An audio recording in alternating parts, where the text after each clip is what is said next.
Good. Okay, now, as discussed, you may be able to hear our mic there. So, hello everybody, and welcome to the first edition of the. We don't have a title yet. We don't have a logo, but I thought it'd be good to. I thought it'd be good for the just I don't know the wider scene, just in general, just to have an excuse to hang about, talk shit, and hear a podcast. That could be it. Maybe I don't know. We'll take suggestions on names, but aye. I like the smug Eunice looks.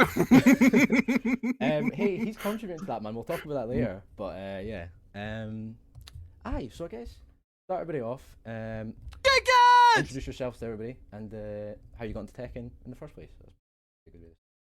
Right. Maybe we'll just go like We'll go. me to Eunice to Bolt or something. Yeah, if you want. Sure. I don't know. It's just the way you look at it. You know, Right. left, Okay. right, I guess. Okay. Bolt, you go first. Oh yes. Yeah, so I'm Bolt. Washed up player. I don't play much anymore, but used to play a decent bit. I've played Tekken for probably since 2019, so like 4 years. And I got into it after playing with my friend who plays a lot of fighting games, Sully. So been playing it since. Nice, great. Thank you for joining. And yeah, next, the Dusty. How are you? So, hello, my name is The Dusty, also known as Eunice, and I got into Tekken because I found out there was a League of Legends fighting scene and a community scene, right? And then I asked my pal, "Oh, surely there's one for Tekken." So then I came across one on the internet. I think, yeah, on the internet, and I just kind of went to one of the locals. That's where I met some of the Tag 2 guys. Nice. By any chance, was that when Tekken 7 had came out already? About a month after. Right, was that the not to get too sidetracked already immediately, but was that the one at the I can't remember where it was hosted, but it was the battles in Glasgow. Max XP. It was Max XP. Oh, Do you Max remember XP. Okay, yeah. Yeah, Max XP. I was going to say I met a Yeah. large player in my first journey to Glasgow, and he put me into losers first round. I think his name was Sayajin or something. I wonder who that guy was. yeah, I heard yeah, he had a cool We'll name with never a We'll blow. never know. Never know. So first Hygiene, but that was a fire name. He was whack. He was absolutely whack. Flow charts and everything. Where's That my guy one did mate? dare me. Hey, but he bothered me, man. He bothered me. All right. Actually, that was when I was the Dusty. Actually, that was the first time I was named the Dusty when I won that first Really? MIG. Yeah? Fair play. was that the Damn. was that like The name was holding you back. That was 2020 in January. That was right? 2020. Yeah, That was yeah, 2020 January. February. Oh my god, that's so long ago, man. That's crazy. Aye, and then only been on the rise since. Here, see if I shift this. Does this break in? Scottish scene been on the rise See since, this. isn't it? I get in there. Right, you can still see everything, yeah? Okay. Sorry, we're checking. I think so. Fellas, anybody watching, I'm sorry, this is scuffed. It's a work in progress. We're trying to figure out the kinks. We had overlays and the camera program broke right as we were setting everything up, so we're just trying to move it through best we can. Sorry, last but not least. Jack Yeah, Lennon, introduce yourself. What's happening? My name's Jack, obviously. Been playing the game since Tag 2. Then I went to a tournament with my brother. Obviously the last Scottish Tag 2 tournament. He placed really high. It was like 50 players or something. And after that, I was like, I played in brackets. I didn't do so well, but I knew that I wanted to compete. I was like, this is like a lot of fun. Before that, I didn't really like. I really liked Tekken. I liked like the aesthetic and stuff and the characters, but I was like, I wasn't so sure. I didn't have confidence either that I could like retain information for the game because the game has quite a lot to learn. So I was like, there's no chance I could do that. But I had a lot of help and stuff, and then yeah, when I was playing in the tournament, I was just like, yeah, this is it. Like, this is like so much fun. I want to like dive in. So I done that, and then I had like an early start to Tekken 7. Tekken 7 scene was small in Scotland, so competed there, had fun. I'm known for my Jack. I've been doing decent with Jack, and then I also play a bunch of other characters on the side. But currently, Jack and Gamryu is what I'm known for, and then in Tekken 8, you'll see me be playing Jack 8 and then Jun as well. You're going to be playing Jack. That's what you're going to be doing. You're going to be playing Jack. There's no Jun. Jun's stronger than Jack, so you know I'll play either or. Not to tease anything, but we can talk about character strength a bit later on if you want. Yeah. In a bit of a visual format as well. Alright, cheers everyone for introductions. Just briefly, I'm Wildo. I started getting into Tekken right when Tekken 7 came out in 2017. Actually, it was a bit before because I went to Hype Spot in 6 for the pre-release tournament. It was because I'd got into fighting games with Street Fighter 5, but my IRL friends were like, Street Fighter's whack, you should play Tekken. We played Tekken when we were younger. I was like, alright, sure, I'll try it out. And then after that, I was hooked from that point. Started going to locals in Edinburgh, started going to tournaments in Glasgow, and then yeah, just from there. It's been great being a part of the scene and pushing it through for Tekken 7 and Tekken 8, man. It's gonna be sick. And I'm the only one that isn't a city boy. I'm a little villager, all right? In case you guys didn't know. Yeah, for anybody. Glasgow and Edinburgh. Yeah, Glasgow, the Edinburgh scene. You know, I'm right in the middle. Me and Wesley standing up. Greg knows that we're the real capital. You guys are the tourist That's spot. true. That's true. Hey, At least hey, I mean, not to immediately bring it up, but the most recent tournament in Scotland was in Dundee, and someone from Edinburgh won it. So, I don't know if that means Was there even anyone from Glasgow? I don't think so, but let's not talk about that. They were scared. They were scared. Yeah, I heard one of them was so scared he went all the way down to Manchester instead. Yeah, that's crazy. It was that tournament. Maybe I could win that. And he's seen the sign-ups for the Oktoberfest, and he was like, nah, no chance. No way. I can't have these Edinburgh boys downloading me, you know. Well, then Edinburgh download speed, man. I'm not gonna. It's too good. It's too good. Right, so I guess I kind of wanted to leave this open format because there's been a lot of stuff going on recently. A lot of events that have happened, a lot of events coming up. Tekken 8 beta, obviously. I think we can maybe save the beta talk for a wee bit further in, and if we can just briefly touch on events that have happened recently. So, yeah, recently we had Edinbrawl, the 3rd edition. Sick. Started out, we were kind of teetering a wee bit. We're getting close to the 16 tier, you know, like the minimum for like TWT and UK Cup. And then, like in the last week, the sign-ups just surged massively. We blown through 16, blown through 24, and we even hit cap of 32 out of nowhere. Shout out to Esler, he contributed to that a lot, and everybody else who signed up and took free drinks in that thing. And that was a sick event. I was gonna say, Jack and Bolt, you weren't unable to attend, but were you able to watch any of it? Working, bro. I saw. I had to look at a little bit of it. I was mostly watching Eunice and Jason's grand finals. Oh, bro, that last round, the last couple 2 rounds or whatever, like Jason, he wanted to finish it. He wanted. There was some collusion there. Jason was like, "Here you go, this man. You've been doing well." Well, what happened was that like I was losing 2 rounds, and I was like, oh no, like he's gonna finish me if I don't change this up now. So whatever I wanted him to stop using forward 2 because he kept smashing me in forward 2. I kept trying to pick up momentum, and then he just kept stopping me immediately. So he threw forward 2 right at my face as soon as I was at least plus like 2 or 3. So I wanted to at least try to check him out of it, so make him not do it anymore, and it was working. And then, as you guys were saying, he just wanted to finish me so badly. I was just like, no, I'm just gonna check him every time. It was impressive that you kind of kept your head and played patient, because if anything, when you're down 3, you just want to get like some crazy launcher and change momentum. It's kind of hard to block when you feel like you might lose block, and you know, at the end of a. Well, that's that was a big choke, man. That was hard to watch. But you played well. You played well, Eunice. Thank you. I think I said it on mic, but like, what was it? DJ Vu was up 2 rounds in the final set. Yeah. And you could tell he was like, "Fuck, I need to finish this, or else the Dusty's exactly. gonna make a comeback." Doing down 4-2s and. Yeah. Oh yeah, he was like down 4-2s, like jabbing after plus frames like constantly, like yeah, nah. Dude, I had during that set, I had completely moronic moments. Like no, I called them a Eunice moment, right? So I do something smart and then I completely turn into a complete jackass the next second. So he did the rage art, right? And I knew he was gonna show like go for the baseball side right at me. Oh so my god! Yeah, okay. I blocked it, right? And in my head, I was like, oh, I can't.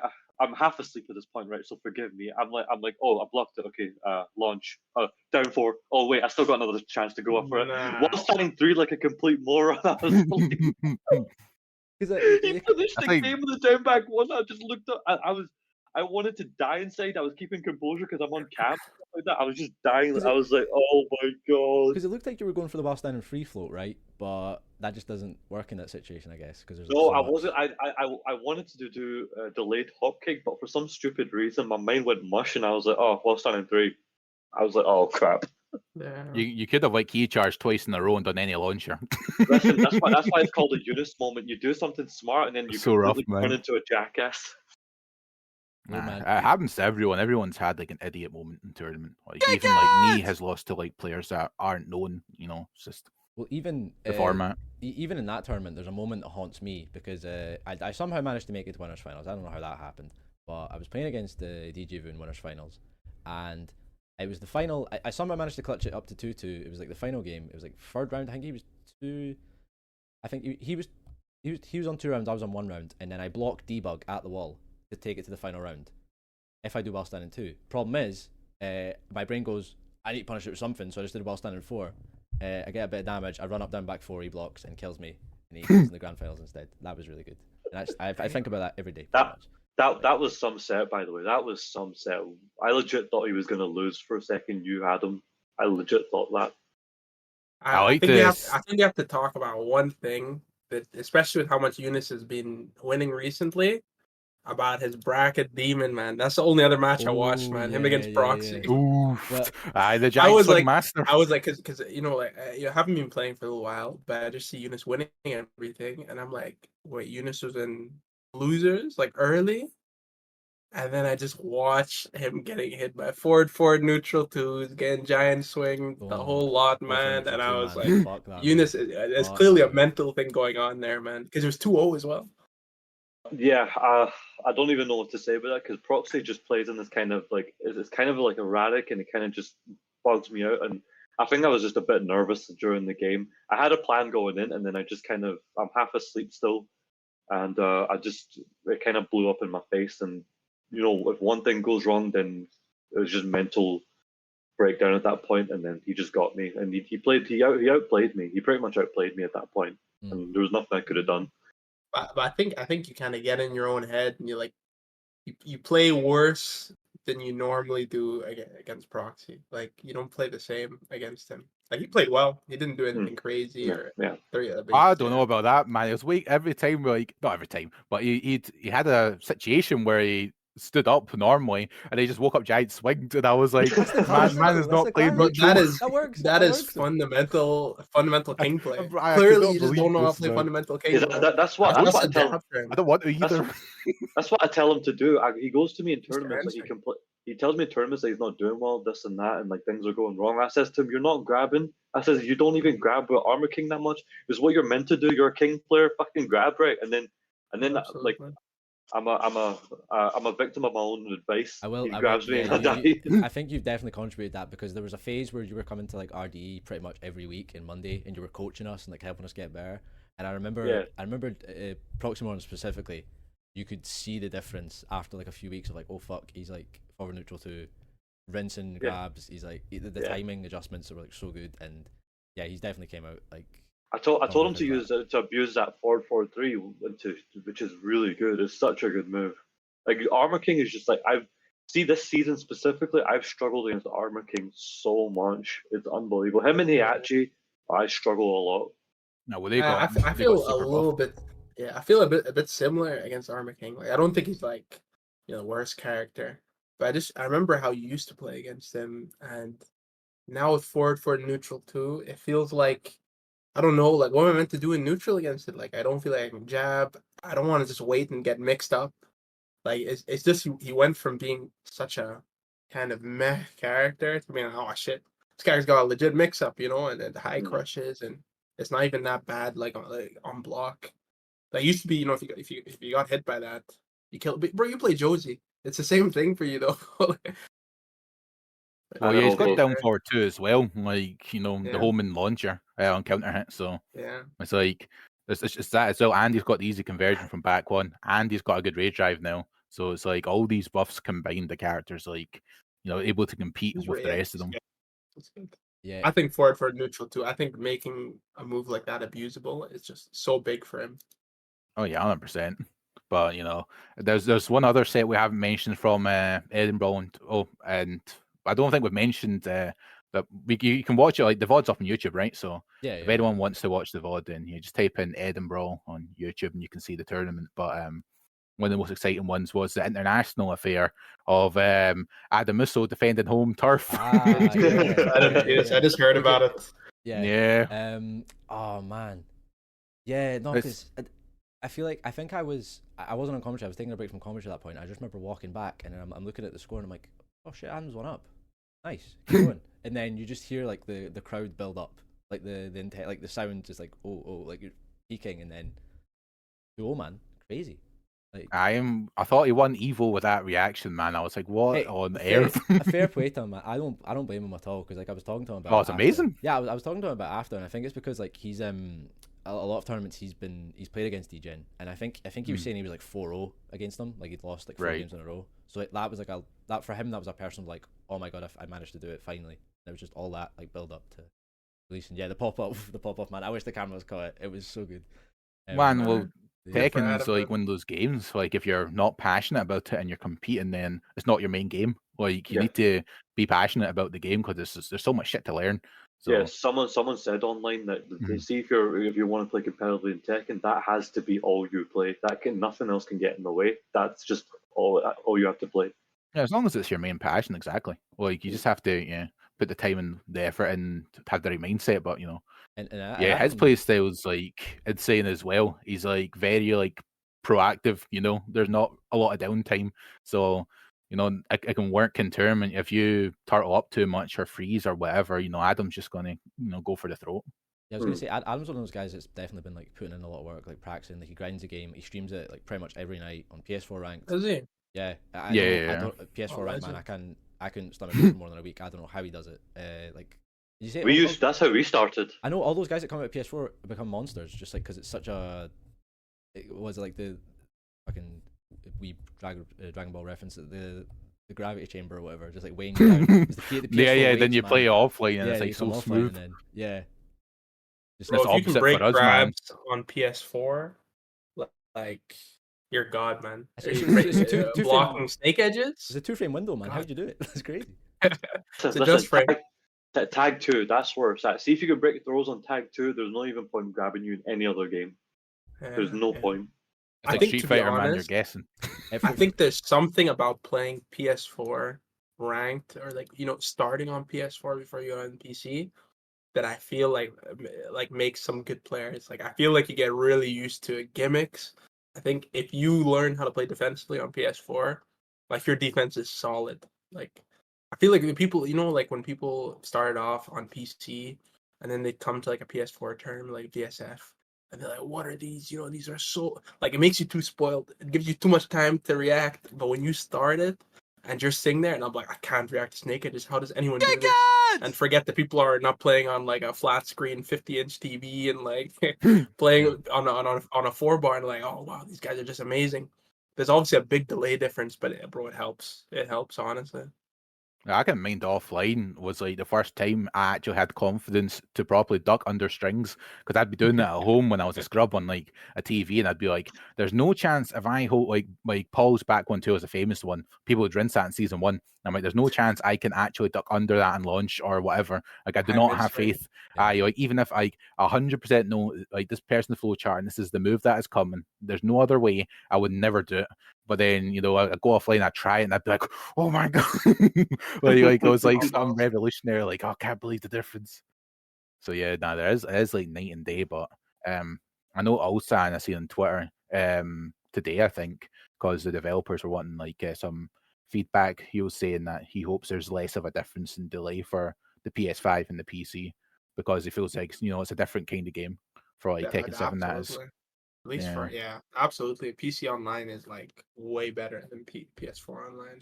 Well, they're saying offline. Sorry. Yeah, they're saying PC offline, like characters like Noctis are like so higher tier, and then for PS4, he's a lot worse because of like just the kind of playstyle that character benefits from like being reaction based or whatever. Mm-hmm. I can see that. I was never really sure. Like, I feel like I stopped playing Noctis after he got a bit more popular. And then I hear all these people and CBM. Bro, if I had like people like CBM to watch back when I was playing Noctis back in the bro, no one was playing him. I remember you were the original, man. You were the original. Bro, I felt like there was no one to watch as well. Like I think CBM had like a game or two. Like I analyzed the shit out of that, man. I used to watch Jotaro play ranked and stuff, but like now there's like so many good Noctis players around, and to be honest, like they've gotten his potential even more. I mean, he is such a top 5. I don't know. I think he's just really, really, really solid. I think he's upper mid. Yeah. So you But- said you analyze games of CBMs, right? So how is it that you particularly analyze when you're watching other people play? What do you do when you analyze?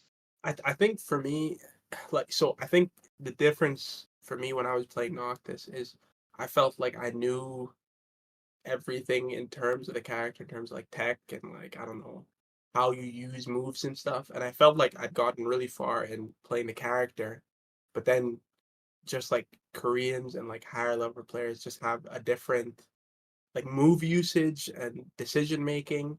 So I would watch it more for okay, how do you make this work against high level players?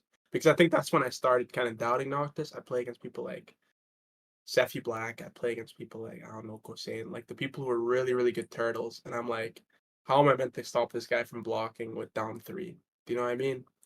At that point, you have to be the same level as them in terms of just being a turtle and defensive, which I mean some people are, right? Or I don't know. It's hard. It's hard. But I guess if you're a better defensive turtle than they are, then who can't he beat? Yeah, if you get the first hit in Tekken, it's quite bizarre. Like the game can change a lot for characters like Noctis or Jack or whatever. Like these characters that are like keep out characters because you're playing like your own version of the game at that point. Because like you might not be turtling because it's trying to be defensive, but that's because it's like your major strength in the character. So it's like you have to kind of resort to that with like 2-2 or Jack's like forward 1, down forward 2 or whatever. So I think some people don't get that either when you're like when you're in that situation against a turtle, like Gosein, for example, if he's got the life lead, if you're playing Noctis, like harder than Jack, obviously, to open somebody up.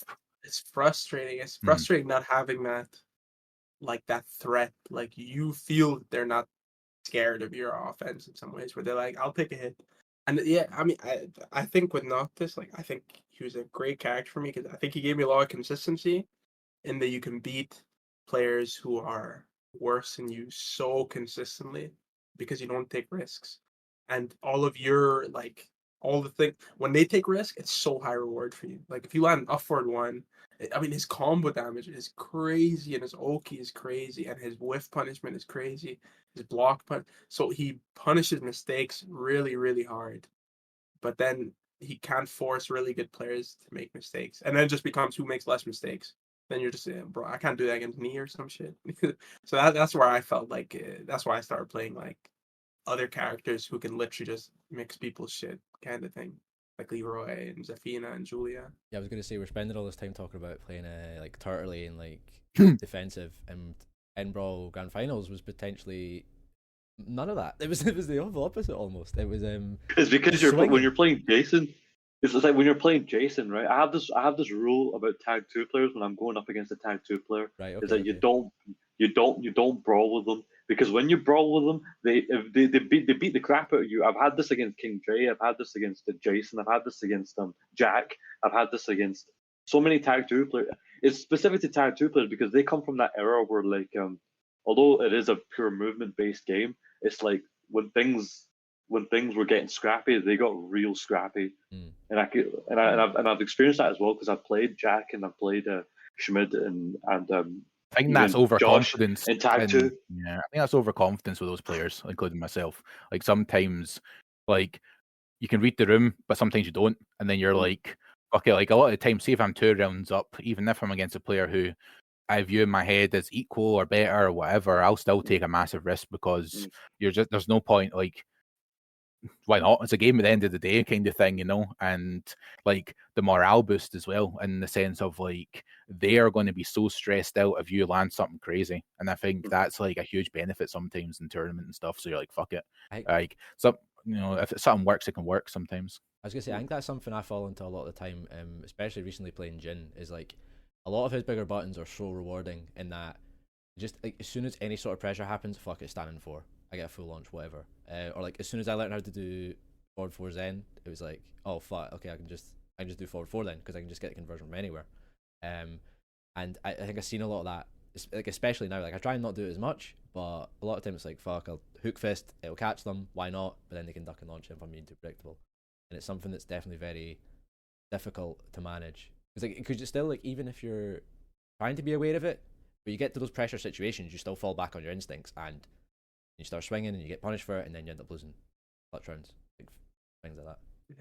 Yeah, I mean, I think there's something to be said about knowing how to abuse your buttons, and like I think that's a lot of skill in Tekken, kind of like abusing like a really annoying buttons, but not getting to the point where they are literally like baiting it and waiting for it. Do you know what I mean? Yeah, Like making 100%. them try to bait it, and then that's when you hit them with something else. I think Jin's Forward 4 is like is a really good example, because people are like always expecting it, and they can block it a bunch of times. But if you're getting a step, then you're doing it really badly. Do you know what I mean? Then it's like their entire kit, they're probably focusing on walking the forward 4. But you want them to think about it a lot, because that opens you up for. It stops them doing anything. They just have to stand there and be like, "I'm gonna block," standing. I think we learn in Tekken, like if you're like newer, I think it benefits a lot of people that I can remember things with patterns, because like the way I view the game sometimes, and when the way sometimes top players talk about certain moves, like your strong moves, is like if you're in X situation, then you resort to these moves. So if you've got the first hit in, or if you're making a comeback, or if they're at this position, then you choose from all these moves, So it's like, I feel like sometimes because the game's got like this mad like extended move list, people are like, oh, it's convoluted, there's a lot of shit, there's a lot of knowledge checks. But if you whittle down like, these options, like these preloaded flowcharts in your head, I think you can get quite like far to extent, Yeah. Definitely. It is good to have, like Mons says, like fuck it buttons. So I mean, like these Oh yeah, ones, like Jack, end of the round. Oh yeah, Yeah. this is like, obviously we'll touch on this later, but like the famous one just now that I keep seeing about Tekken 8, because I'm a Jack player, because obviously I'll see Jack clips on my feed, is this down 1+2 combo with Jack and Tekken 8 where you cancel and then you do blue upper and to charge back 2. It's like, man, do people realize this is a Matterhorn that we're talking about? It's a lot of damage, but this is a Matterhorn. It's not like 10 frame, like -10 just stream skyrocket or whatever. Like, Right. this is a Matterhorn you're getting hit by. So Now, it's a bit bizarre. Sadly, you mentioning down 1+2 has unlocked another core memory from that set against Jason, where he did it about 3 or 4 times, and every time I'm like, okay, well, Jin, my ranged punish is forward 4, that's cool, I'll do that, I'll get a hit, and then I can start mix. Every time it whiffed, and I got down forward 2, and I died. But that does not sound like a Matterhorn, bro. Well, at least in Tekken 7. Oh yeah, it has pushback, but that move has been in the game and operated like that. Well, without a bit extra damage in Tekken 8 because of the system changes for like over 10 years. Like, people should know a punish for that by now if they're players. I know punish didn't fucking work. I was playing Shaheen. Shaheen just can't punish it. That's then it's a good move, and it's a good move against Shaheen. Doesn't mean it's old, man. The move's got 30 odd, but the move's like, what, I don't know what the startup is. It exceeds 25 frame startup. What are you doing? Like, if you're Shaheen's a poke heavy character, why are you not down forward 1 or whatever? Bro, man's like, why did you jab, bro? Bro, if you just don't jab, whatever. I'm not saying. Man, if you're playing Shaheen to win, I'm not saying the move is OP. Yeah. But I think calling I'm saying Matterhorn, I think people think it is. That's like saying Acid back 3 is the same as Matterhorn. Acid back 3 is like way safer. Like people get punishes like forward 4 or something like that. Like, but Matterhorn gets launched by absolutely everyone. Yeah, but I just think it's bizarre that people are like acting like it's like, I don't think they're taking into account what the move is. Does it still have that pushback in Tekken 8? Yeah, it's the exact same. Like, you can still do, like, if you fuck up, like Greg done, for example, if you mess up your punish, you can do down forward 2, then they can thingy them. But it's yeah, it does high crush, but it's not like this fucking S tier move. No, it's kind of like a cheap move to just bring out. No, it's just matchup knowledge. Like, you just need to like keep in mind of everything that character can do, and then remembering all your punishes. And it could slip your mind easily sometimes, when even if you have practiced it before, like, oh, I could do this against that move. Oh yeah, like slip your mind. Yeah, the move. I'm not saying the move isn't bad or that, but I'm just like, see, when you see the people talking the way they are about it, it's like the move hasn't went anywhere. It's like it's just the same with more damage now. Yeah, I don't know. It seems like people are like hyper focusing on something like that. Greg, you have fun there? Yeah, now that we're at the end of Tekken 7, now we're at the end of Tekken 7, I want to hear your guys' opinion for the most like busted move that never What, got fixed. in Tekken 7? Tekken 7. Bro, I'm not I guess you educated can't count enough. rage drives. Is this with the rage drive you're talking about? Without rage drives. Without rage. Without If rage it was drives. rage drives, it's gonna be Steve's. Man, that could be. an Steve episode for Arzafina itself. is like super fucking OP Yeah. for rage drives, and then Heihachi's as well, or whatever. 2D jumps is a big one. Yeah, That like just, Elisa jumping back and being able to whiff punish you with medium dive kick or whatever. Like, that shit's so stupid. I don't know. I'm not educated enough, man. But the game has like some unreal We'll shit. do a specific call out in chat because I know Cheryl's in chat. He actually did I think it was 100, the top 100 most broken moves in Tekken history. It was a big video. History. On YouTube. Yeah, it was a big video on YouTube. We got a lot of content creators and collaborators on it. I can't remember what the highest placed Tekken 7 move was, but I think the highest Tekken move in general was Jin's Just Rain Laser Scraper. Oh, I can see that. Yeah. I mean, that's like, yeah, definitely. Tekken 4. If I was to say the most broken move at any point in Tekken 7, it's obviously got fixed. But I feel like I'm gonna say Leroy's down 1+2. I feel like that move was absolutely absurd when it first came out. Remember what was it like? Zero force crouch? No, the big slam. The one that goes like this. Exactly. That move was literally neutral. You couldn't do anything about it, and it used to have like ridiculously good tracking as well. What do you think? What do you think is the most busted move of this current season right now? Like right now. I mean, I think Steve's back one isn't as good as it used to be. I mean, I guess I think the obvious answer might just probably be Akuma's down 3. I was thinking that as well. I can see that. Yeah, anything Akuma related, the character's absurd. Yeah. Like even being able to stand and launch 10 frame. Knocked his 4. Sorry, not. Knocked. It's up there. I was never that good at that move, man. I prefer 2-2, but not this. I'm just thinking of moves that like can become your neutral. Like you just do it. Like it's not quite a fuck it button, but it can be. Yeah. Julia's forward 1 was always a ridiculous good move. I don't think it was the best, but it's up there. I think what's her name? Kunimitsu set 2. I think that one was pretty good. That's too good to deal with. I'd say if I was to say the best move still remaining, I feel like you just have to go to the top. I mean, I think Akuma down 3, and probably Akuma jab would be the best. Like it just has to be fair. And like maybe I don't know Geese. Even Akuma's jumping to standing 4 or whatever. Yeah, like it's still being crushed down forward 1s and shit. Yeah, his jump was so hard to deal with. All like characters don't have like reliable anti-airs and stuff. Kuni's 2-2, I would say. Is Jack down 1+2. That move OP, man. Don't get me started. Jack's buffed rage drive, man. That shit's insane. I want to be closer to launch it. I know, man. I was trying to get forward 4 and it didn't work. What do you mean? I didn't get that, man. Unlucky, man. So dealing with just got to pick Jack at this point, And Tekken 8 and Jack means. Down 1+2 must be the most powerful move in the game because it is the only reason that I wasn't in grand finals of Edinbrawl. It was the only reason. But I get those hits in. Perfect explanation. Yeah, it's flawless logic. It's sound logic. Nothing else happened in that set. Just the 1+2, man. That's the only move he was chucking out. Just those 3 whisk punishes. I totally didn't. While standing for a debug, that didn't happen. Yeah, man. See when I saw you do that, I couldn't believe what I was seeing. I was That's like, stuff of nightmares, man. I think about it every day, man. Not good. It was.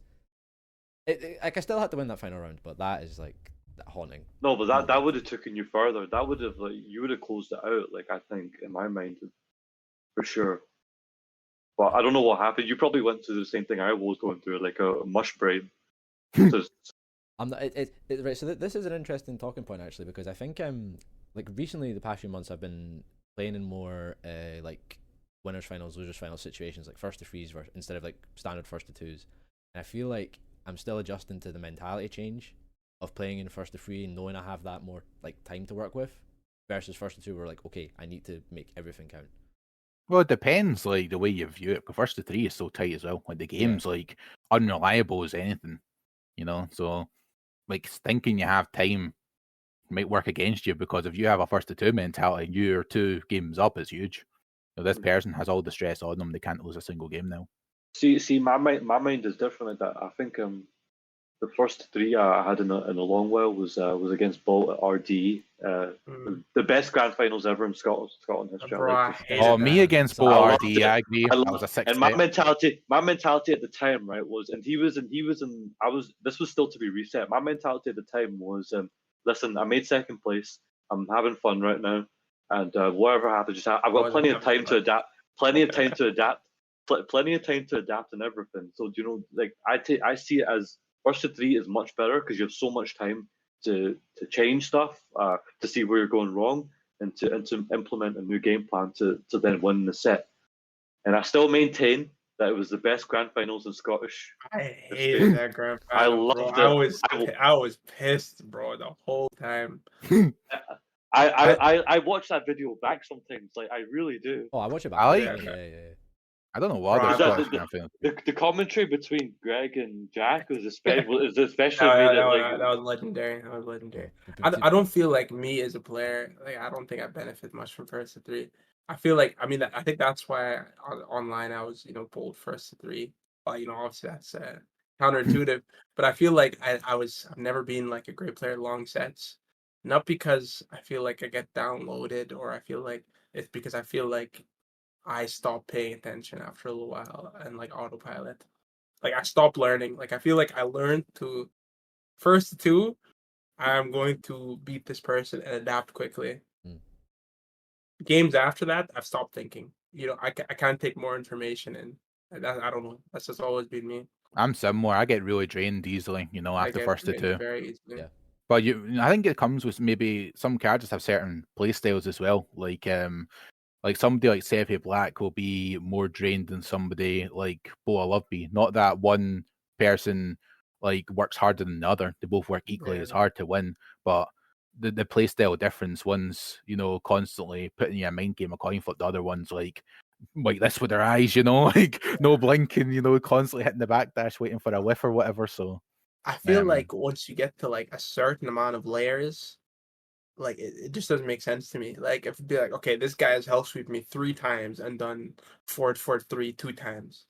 I'm like, I don't know what the fuck he's gonna do next. You know what I mean? Like, if he hits me at the first hell sweep, I'm like, maybe just based on the play, maybe he's gonna hell sweep me again because he's gonna be a bit cocky or something. Bro, if this guy's hell sweep me 5 times and I've got hit by 2 4, I don't know what's coming next. Like, I don't feel like there's any logic at that point. Yeah, there's all variables. Maybe people like that. I know there's people who just have like psychic reads, but that's not me, man. That's not me. Like my reads are not that good, especially after a couple of games. I can mind when. I'll just be quick. I can mind when I was a scrub and I couldn't actually download at all in Tekken. I couldn't retain the information of this is what they're doing is working on me and vice versa. So I used to just play everything like it's his own interaction, like everything is the start of the game. So like this person whiffs, I do this. If this happens, I do this. Like I just played by what's happening on the screen. And when that was happening during my second VSF, I was stressed. I was in my own head. I was like, I just went out of this tournament. I'm so shit at the game. Blah blah blah. Dealt myself. And then you coached me, Bolt, and I was against a Geese player, and you said, this guy's doing X, Y, Z. You know how to deal with that. Just do it and win. And then I was like that moment of clarity, being like, and then I was also like, because I'm obviously we're all harsh in ourselves, we're competitive. Like I was happy I won the set and I was grateful, but I was like pissed at myself. I was like, bro, how can I see that? I was like, how can you like? Obviously, it's easier because I'm in the heat of like the game and I also have something on the line. But you're like, you're also like, what the hell? But like, I was like, how can like for ages I was like pondering that question. I was like, how can you see something that I cannot like at all? When we played the game for a similar amount of time or whatever, but then it just comes when you're playing. I feel like it's just trying to stop yourself from autopiloting.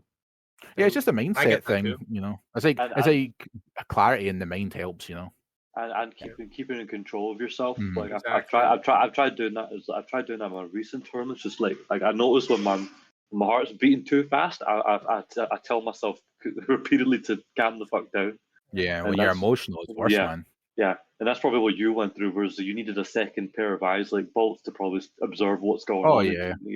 Like, coaching's so P for shit like that, and just, like, for that extra insight, or like let's say you practice somebody with like something with somebody and you're not using it or something, because sometimes you do forget a certain tool in your kit if you haven't played for a bit. You'll be like, oh yeah, this move's very good, why the fuck have I not been pressing it? I've been feeling that recently because like I've noticed that I've been traveling to a lot of tournaments and I'm watching all like the Scottish players play or like the Edinburgh players play.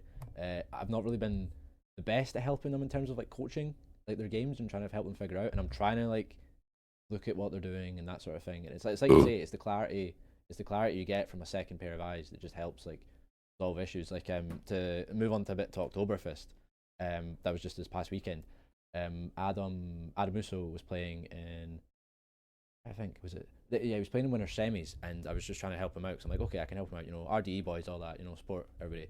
And I think he was trying to rush the game too much. I was like, okay, just slow it down, space it out, you know. And then from there it was complete change, and he was dominating, and he won like 2-1 clean. And I think I'm trying to get better at that, but it's quite it's quite a skill, like being able to coach, definitely. No, 100%. Like some people are better coaches than players. Like that's a thing as well. Like people just have better skills. Some people are better at looking at what's going on the screen and commentating and stuff like that. No, there's a lot of different. I'm a brain They could do a bit of both. Like Kirby's good at that. Aye, he's the boy genius though. That guy's got like 200 IQ out of the womb. Not gonna be like him, man. You know. Yeah. So I guess we touched on Edinbrawl. I'll just quickly, if I set the browser up correctly, I have. Let me expand it. Oof.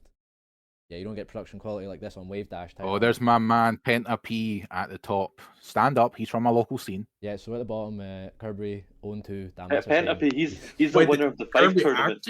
No, he didn't show up. He didn't show up. He DQ. He had the DQ. Sure. He was sick. It's a shame. Penta P, the winner of the Fife tournament. And he never told anybody he was going. Yeah, he won the round robin. Yeah. I bet he was using Jack the 1+2. I taught him that one. 1+2, the move that I can't fucking punish for some reason. Is he playing? Is playing Jack? To Penta P. Yeah. I think Jack's King, main is not. King as well. King, Yeah. Okay. Yeah, both of them. I think. Yeah. Well, King has the 1+2 as well. You know, Giga Chad character. Atlas Hammer. Yeah. Hammer. If characters don't have that move or a Matterhorn, forget it, man. Bottom tier. Not playing them. Doctor's down back 1+2. I guess that's a substitute one. As there's we've got visuals. Oof, the browser. Just showing off the. Bro, who is Warm Stool? So Warm Why would you name yourself that, bro? That's like that conjures such an image as well, bro. Like, bro. Does it? It doesn't give me an image. Want to talk about? I don't know what you mean. What does it mean? Was it a fair thing? Yeah, I don't know. Warm Stool is one of our local players from RD. Is a Dragunov player. Super sick. Super compact. Bro. Super compact and patient. Is it as good as sounds like the opposite type of player, bro. This is worse than the hentai god, bro. It's like gross, bro. Of that guy. Bro, people made graphics with that name, man. Like selling their tournament. Like I think it was Spag did the announcement for No Bars. He was like, "The Dusty, the hentai god," and then it's like had the fucking graphic. On it. It's like some people must be. Yeah. Like, I showed up to a Red Bull once, and I think someone was trolling me. Like I had they give out these ID cards for for competitor passes as soon as you get in the building, and I was still known as the Dusty. And if someone wrote the hentai god on it, I was like, someone's trolling me. I swear someone's trolling me. Oh man, famous man, even in Red Bull London, spreading the gospel of the hentai god. I want to see this big UK thing that you linked recently. The one that Pun Life's making. Is it coming out soon? So or is it already out? So we can talk about that. Let me just move back to main screen. Oh, production value. So I think that idea started from I was having a wee joke with Pun Life. We're talking about like, oh, you know, now that Tekken 7's winding down, it'd be funny if we did like if we or someone else did another UK tier list just to start drama. Or whatever, just for a laugh, you know. Mods, can somebody take that guy outside in the chat? There's a bot trying to shove through the bot. Bro, I can't even see the chat, man. Shout to the bot. We got mods. Nah, it's fine. Right. Anyway, yeah. So he was talking about we're saying like, oh, you could do a tier list or whatever. You know, it'd be funny. And then I was just like joking around, you know. And then this madman is like, oh, well, I could use data. I could use like real data and like import like every fucking bracket in the UK from start GG and pull it in, and that's what he's done. So yeah, It's a really exciting project. I spent a good night looking for every bracket I could find for Scottish tournaments, from like the 2017 Megs, like the RDEs, the everything in between. Damn, bro. Not all heroes wear capes. Pulled up the ones when I was in green ranks, bro. Come on, man. It's That's gonna wreck my percentages, bro. Yeah, because it was. Wait, are you counting the online ones or is it just offline? No, so the idea is that first off, it's all offline. Damn it, man! I've got some elf online top threes that could have boosted me up there. Bro, I'm an online carried player, bro. I've only one online. Feels bad. Yeah, thanks for that, Greg. Fucking idiot. I'm sorry. My bad. I should have snuck the online. Bro, why can't you ones send me in just without ICFCs, telling them, bro? Yeah. Exactly, 200 player tournaments that I came, first, second, third on, sort of thing. Feels bad, man. Right, man. The COVID era Bolt was the GOAT. Bro, feels bad. I think if you did it for just COVID era, Bolt would be like top 1. Just never again, man. Feels bad. From 2019 to 2022, he was killing it. My man, he was killing it. I swear, I wish if I had ICFCs, I think I'd have a decent one for just Europe. I swear I got like top 8 like 3 or 4 times out of like 6 appearances or something, or 7. You got like top 3 on the first one, like the first ever. I got top 3 in the first one, and I got mine Daddy was like, another I think one. he won that, right? Yeah. I mean, you had to set against them in Jungle Outpost. Yeah, no, I was in winners finals. That was ages ago. That was like the first one. Yeah, I think it was. Yeah. Aye, bro, good times. Yeah, so it'll be exciting to see what comes out. I've seen a little preview. It's very interesting. I'll say that much, and I'm looking forward to everybody getting the chance to see it. And I believe that it's coming out tomorrow. I think he said about 4 p.m. I ain't trying to see it, bro. Bro, Eunice is gonna be above me, bro. I know it, man. I can't handle it, bro. I can't handle it. Eunice is definitely gonna be above me. And because he's won a Meg, and now he's won like all these tournaments that I haven't been at. By the way, it's all right. Carberry will be above everyone. That guy won about 500 fucking tournaments. I think he's won the most UK tournaments ever. What do you think the rank is gonna be for Scotland? I think Peaceman's gotta be at the top. Like he's for Scotland, so many. I think it's got for like, maybe for Peaceman, consistency, if that makes sense. Because but it's about consistency. If it's about consistency, then yeah, it will be, because he always gets top 3 whenever he plays. Like apart from his first like 2 tournaments or something. Yeah, he has ridiculously good. So I remember Grim wasn't beating him at all to start. And Grim's never beat him. No, he had never beat him. Really? I spoke to Aiden now. He's never beat him ever. Are you talking about the top like in terms of talking 2017 about, like, to 23? No, we're talking ever for won a tournament. Yeah, but Peaceman didn't enter that tournament. He won Edinbrawl. Peaceman wasn't there. He won a Mig against me, actually, Grim. Yeah, he won that Mig, like one of the comeback ones or something as well. Mm-hmm. Yeah, Peaceman never entered those tournaments. Yeah, so the idea is that it covers from all of T7's lifespan, so from 2017 all the way up to now. I made a special request that would be all the way up to this Sunday, so we could get NBA and Oktoberfest in the last minute. So thank you, Punley. Thank you, man, like Eunice. Request. I wanted Oktoberfest in for some reason. Don't know why. Just especially. Just no reason in particular. I wanted Oktoberfest in, but Just, what do you guys think the top 10 is going to be like? I don't know. I don't pay attention to English Tekken. No offense. I think they have very good players and nice people. Scotland. Scotland. I don't know. Right, Ross maybe. Yeah, I can't say anything because I've seen it. So. I'm guessing Ross and then Aiden. It'll be Aiden and then it'll be Grim. I think it could be Skopanda. Then it'll be I feel like Ross. I don't think Skopanda. I think Skopanda. I mean, he's won 2. I mean, fair enough. He's been dominant recently, but he did not have like a lot of great performance. He had a lot of performances where he was like 5th, 6th, and remember when he was playing Dragonov and shit like that. Yeah, I mean, once we didn't even get, like, me and Skopanda playing a tournament at Meg, and we both placed like 9th. Yeah, so, I remember Skopanda. Like, bro, he's always been solid, but before he couldn't. I beat him before that. Yeah, he used to fall to what I used to fall to, where it's like he could play all these characters and he didn't know the pick. I think when he played shit characters, but then we started playing like Paul. Well, he means Feng now, yeah. And then now he switched on to Feng. Exactly. When he started playing kind of good top tiers that he works well tier infused. Sorry, bro, that's how you do it, man. Sorry. We got a win, man. Now, bro. Any means necessary. Bro, tell me that I'm gonna find whoever's the best character next game, and I'll be it. That'll be me. I I'll encourage wait. that. I'll join the game 2 months late. Whoever's making all the hate videos. I could literally answer that for you right That's now. Zafina Kurimitsu thing. That's all you need. There you go. Kuni's on him. Is she confirmed? Right, we're not. Oh, for T8. For Yeah, T8, my don't bad, know. my bad. Yeah. We don't know yet. We don't know. Oh, you mean now, Kuni? So okay, we're touching on T8 briefly, but before we get onto that, I just want to talk about something else.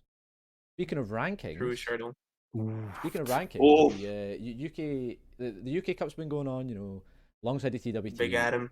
We've got the EU Cup with all the registers for the UK local tournaments, and been updated as of Monday, and you can see some familiar names. You've got Lil Nut up there, repping Shardle. Oh, shout out to Shardle. Shout out to Wesley winning one event and then Brazzers. Getting it. Yeah, my local hero. Yeah. Bro, English players are gonna get pissed off of this. I feel like the fact that the Scottish scene is getting that many points, they'd be like, "Oh, bro, these guys didn't play." They don't have a leg to stand on, man. They've got 2 majors, and we don't have a single one. They can't get mad. Let me tell you something, guys. Right? Doesn't this look like perfect UK right there? Doesn't this look like perfect UK right there? Both English and Scottish, right at the same. They're Northern Ireland and Wales. Ideally. So what happens? I actually don't know what happens with this. So why is there a line under 1 and 2? Okay, so I was expecting there to be a line on top 8. There's no second that'll be the place, finals or something. Yeah. Oh yeah. So I believe I believe the old format for EU Cup was that it would be top 8 would then get invited to a UK finals, and then the top 2. I thought so. Yes, then the top 2 from that tournament would get invited to EU finals and represent the UK. But I think because I don't know, maybe they're strapped for time because T8's coming out so soon. They just made it the top 2 qualify, and then they get sent straight to EU. No way. Yeah. Bro, so Eunice might get straight to. Okay. Well, it's looking pretty good at the moment because this guy has been. Look at that, man! That is insane. Like, it's just like I think it was Suleiman was like this guy's just turning up at any locals, just winning. It's I'm gonna have a local, bro. I'll invite my whole family, bro. People haven't even played Tekken, and then we'll get you in, bro. You know what the funny thing is? Man.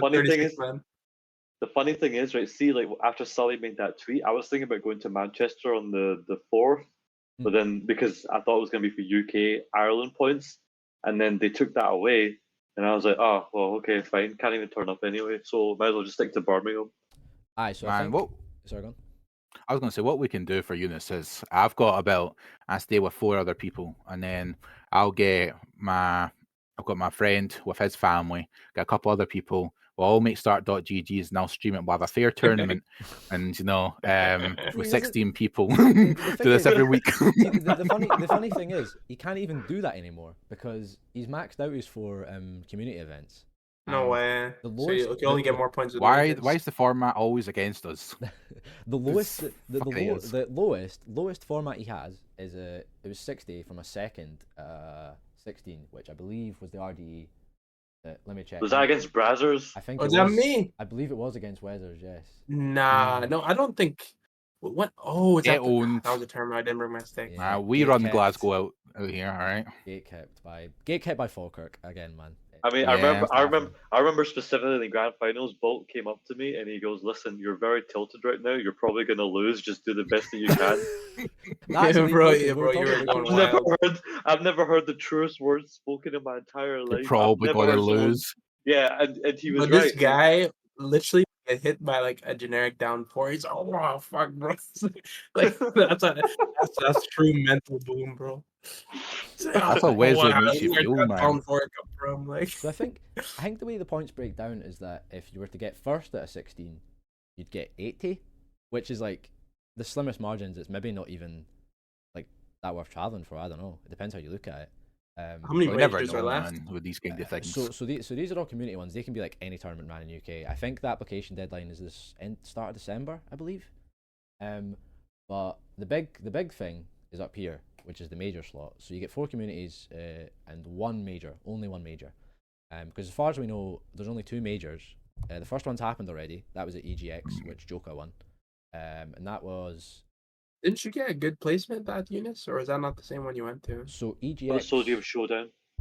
Yeah, Eunice traveled to Sodium Showdown 1. Yeah, Sodium Showdown was a community tournament, and It was 48 plus. Sodium, great tournament by the way. Yeah. Great community. Nice shout Love out playing to there. the scene. Shout out to SWT, man. Sick guys. Mhm. Shout out to Bristol. Yeah. Nice sick guys. Great guys over there. I could have done a lot better in that tournament, but it was nice going down. Nice seeing everybody. Yeah, I hope to go down hopefully next year. And, I was like this during your game. I was like this during your games. I was like, please use down 4. Please, stop using the jab all the time. Better Use coaching something me else when I go besides down. one to- was that me when I Oh, was of playing? course, all the- Was that me when I was playing Calvin? No, sell out. Oh fuck, I went to fight. Was that final round? Or was it was final game at least? I remember, man. I don't want. No, I went to fight. You did. You went to find around, but I was like, you need to use something else to throw him off a little. Think back to that, man. It's painful. Should have done better. Should have been me. Like, what was it? Top leaderboard. Should have been me. Should have been me. Should have won the whole Not thing. him. Aye, so This like, peasant. yeah, so this madman, the Dusty, has been traveling about. He's been getting results in Scotland and traveling down to England. He won drowning pools in Liverpool. That was crazy. I just remember one That was day. a big one. I remember like a week before. The travel for Liverpool was insane, man. I just remember you telling me, oh, by the way, I'm going down to Liverpool. I'm like, oh, okay, cool, nice. Then, like, for 6 days later, I'm coming back from the football and I'm checking a laggy stream, like, oh shit, he's about to win. And then it's I remember mental, doing that. I mental. was working at the cattery and I was watching that shit in the stables. Type. Was the signal good? I hope the signal was good. So you could catch it. Oh, it's like you have to use 4G routers when you're in the stables, man. It's insane. Watching that Am I- stream, that was dedication. Am I on this list, by the way? Am I even signed up for Tekken? I think Or IRN you have thing. you have to register for this separate to the TWT. I Because think. I was just thinking, because I won that NBA one, and I was if that was like 120. Oh, that for may have unit. been before this was like I think that was before. went it ahead, if that started. makes sense. I think Because the this same was- thing happened to me last year. Mind when I had that tournament where I won against yourself in grand finals, and then that was the last tour. So I would have got a lot of points, and then that was like I was like the week after that it started. So I was like, man, I would have got a shit ton of points, and then the next RDE or something Yeah. it counted for. Damn. Because I think That for was when this- Aiden was number one. I think for this year, it started in August, the end of August, which is funny because the Right. NBA was in August. It was just like mid-August, so I think it just missed the start of it. Damn. Nah, but good luck to Eunice, man. I really hope he makes it out there. Nah, I ain't Tekken go Cup Scotland reference behind you. Scotland. Yeah, But Birmingham is the last one, and see at the first I was thinking to myself, you know, if I do third or fourth, then Joker wins the whole thing, type of thing. And I was like, do you know what? I was like, fuck it. I'm forget about Joe, forget about all them. I'm gonna try and win it myself. Well, at yeah, least man. be sure that's the But right to be way honest- to have, yeah, definitely. I think if like Gosane or Kane Trench don't just win it outright, I think you're probably guaranteed, right? Something that I hadn't thought about is also the fact that since you only get points for one major, they've already got some points from EGX, Do they? whereas Eunice doesn't have any. So he's just building on, Ooh, like, that's cool. yeah. So And they need to get first at other tournaments. To be honest, you got Yeah, a good they must chance. have if to. if that is counting the major, yeah, I don't know. then like yeah, I you're don't know how- shoe in. Unless they get like better placings at this major in November 11th, then that will replace the one that they currently have. Unless Even that's how then, it that's works. an increase And of they're like eating 24, into their own right? Or points. how much do you get off a major? Is it like double? 300 for Oh. first place. Is this I the think only so. major that's left then? So as For far as, you as, guys. far, as far as we know, there's only been two majors. So first was EGX, which was the same weekend as Edinbrawl, so Eunice couldn't go down to it. And then the second one, like the last one, the only one that's like to happen is Birmingham, yeah. Then I think Belong are hosting. What was there last year? So I think it was two Belong ones and Kellic Throwdown, I believe. Oof. There's three of them, I think. Well, if you're That's a good listening, one. yeah, grab me some Namco, one. go and make a Neutral Mania major. There's Romania That'd be major, sick. yeah. Endball, That'd be sick. Endball 7. I'll win whatever it and I'll please, upset please, everyone. please. Yeah. Yeah. Aye, so yeah, as far as the sad thing about the Brum majors is it's the same day as Neutral Mania. in Glasgow. Neutral Mania. Yeah, it's No unfortunate. way. Yeah, Yeah, so it's Eunice, unfortunate. so Eunice has made probably the right decision in going down because if he's chasing Yeah, the you points, should go then- down. yeah, he needs to go down. Yeah, of course. But yeah, sad you won't be there, man. Gonna miss it, but hopefully you can. Yeah, Oh, I really thank want hopefully you you. can do the damage. We're all gonna be. We're gonna have a stream in the back. We're gonna have a laptop and just like cheering. Like we're gonna be making noise. Everybody's like, what the fuck Hear is me going on? scream like a little girl. I will Rooting just- for Eunice. We'll just get a Discord call on the laptop and you can hear us all cheering you on. Just put it in your back pocket or whatever. And Aye, Bolt is the coach. then... He's playing it on If you like- play like this, you're going to lose. You're More the... full craps down for He's doing the It's gonna- coaching it's gonna- on it's- loudspeaker so people can hear him. He's like, what?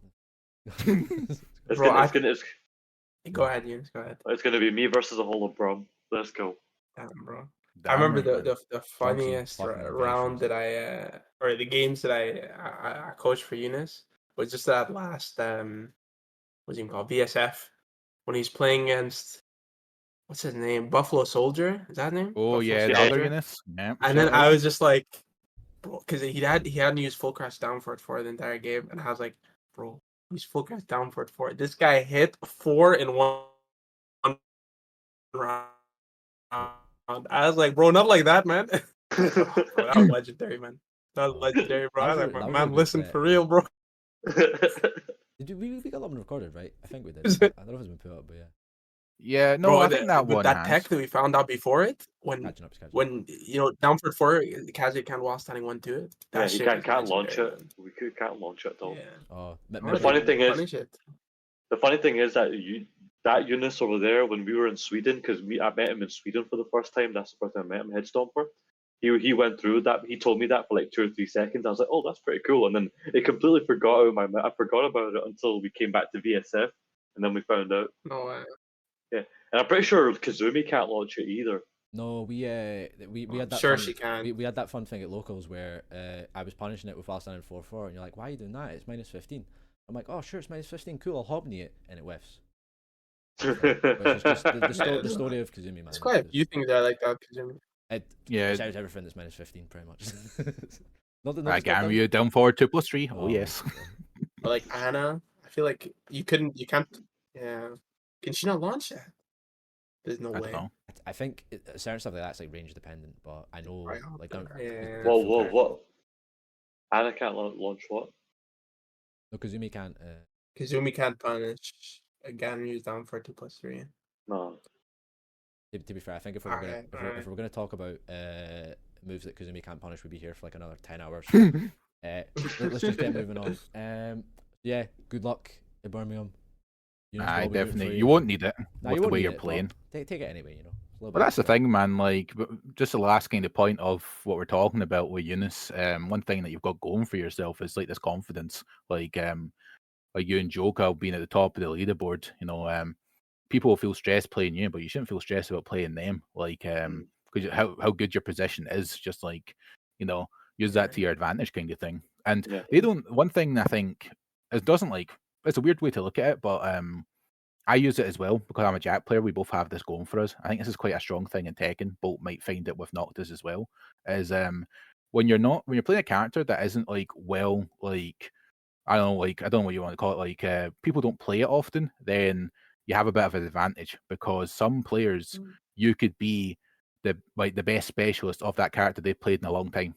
So like for example, people aren't going to be able to full on practice for a Josie of your style. So that is like always something that's like quite interesting. I think that a lot when I play Jack. Like there's some top players that I'll play like in tournament or I'll play them in ranked or whatever.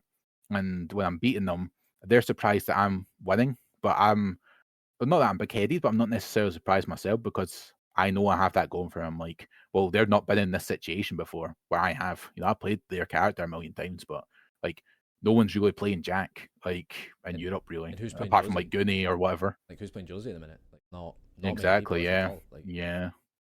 That's why it became quite good. Go ahead.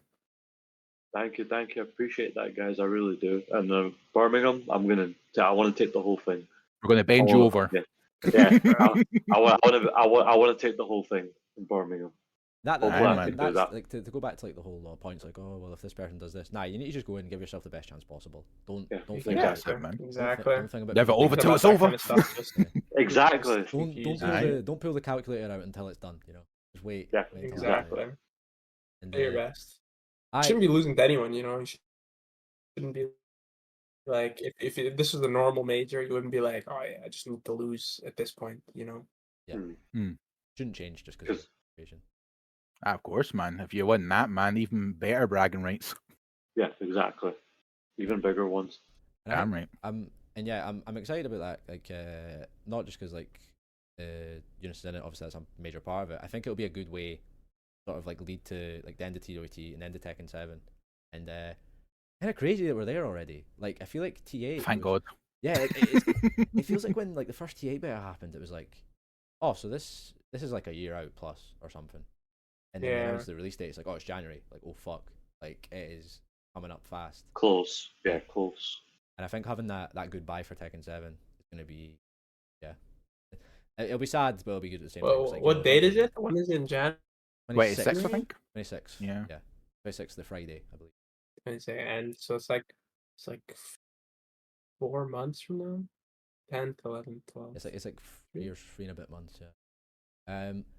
But before we move on to Tekken 8 talk, I figured we'd maybe take a wee 5-minute break, and then we can move on to Tekken 8, talk about our experience with the beta this past weekend, all that sort of thing. Oof. That sounds good. He went ready out for a there break fast. already, man. He's ready.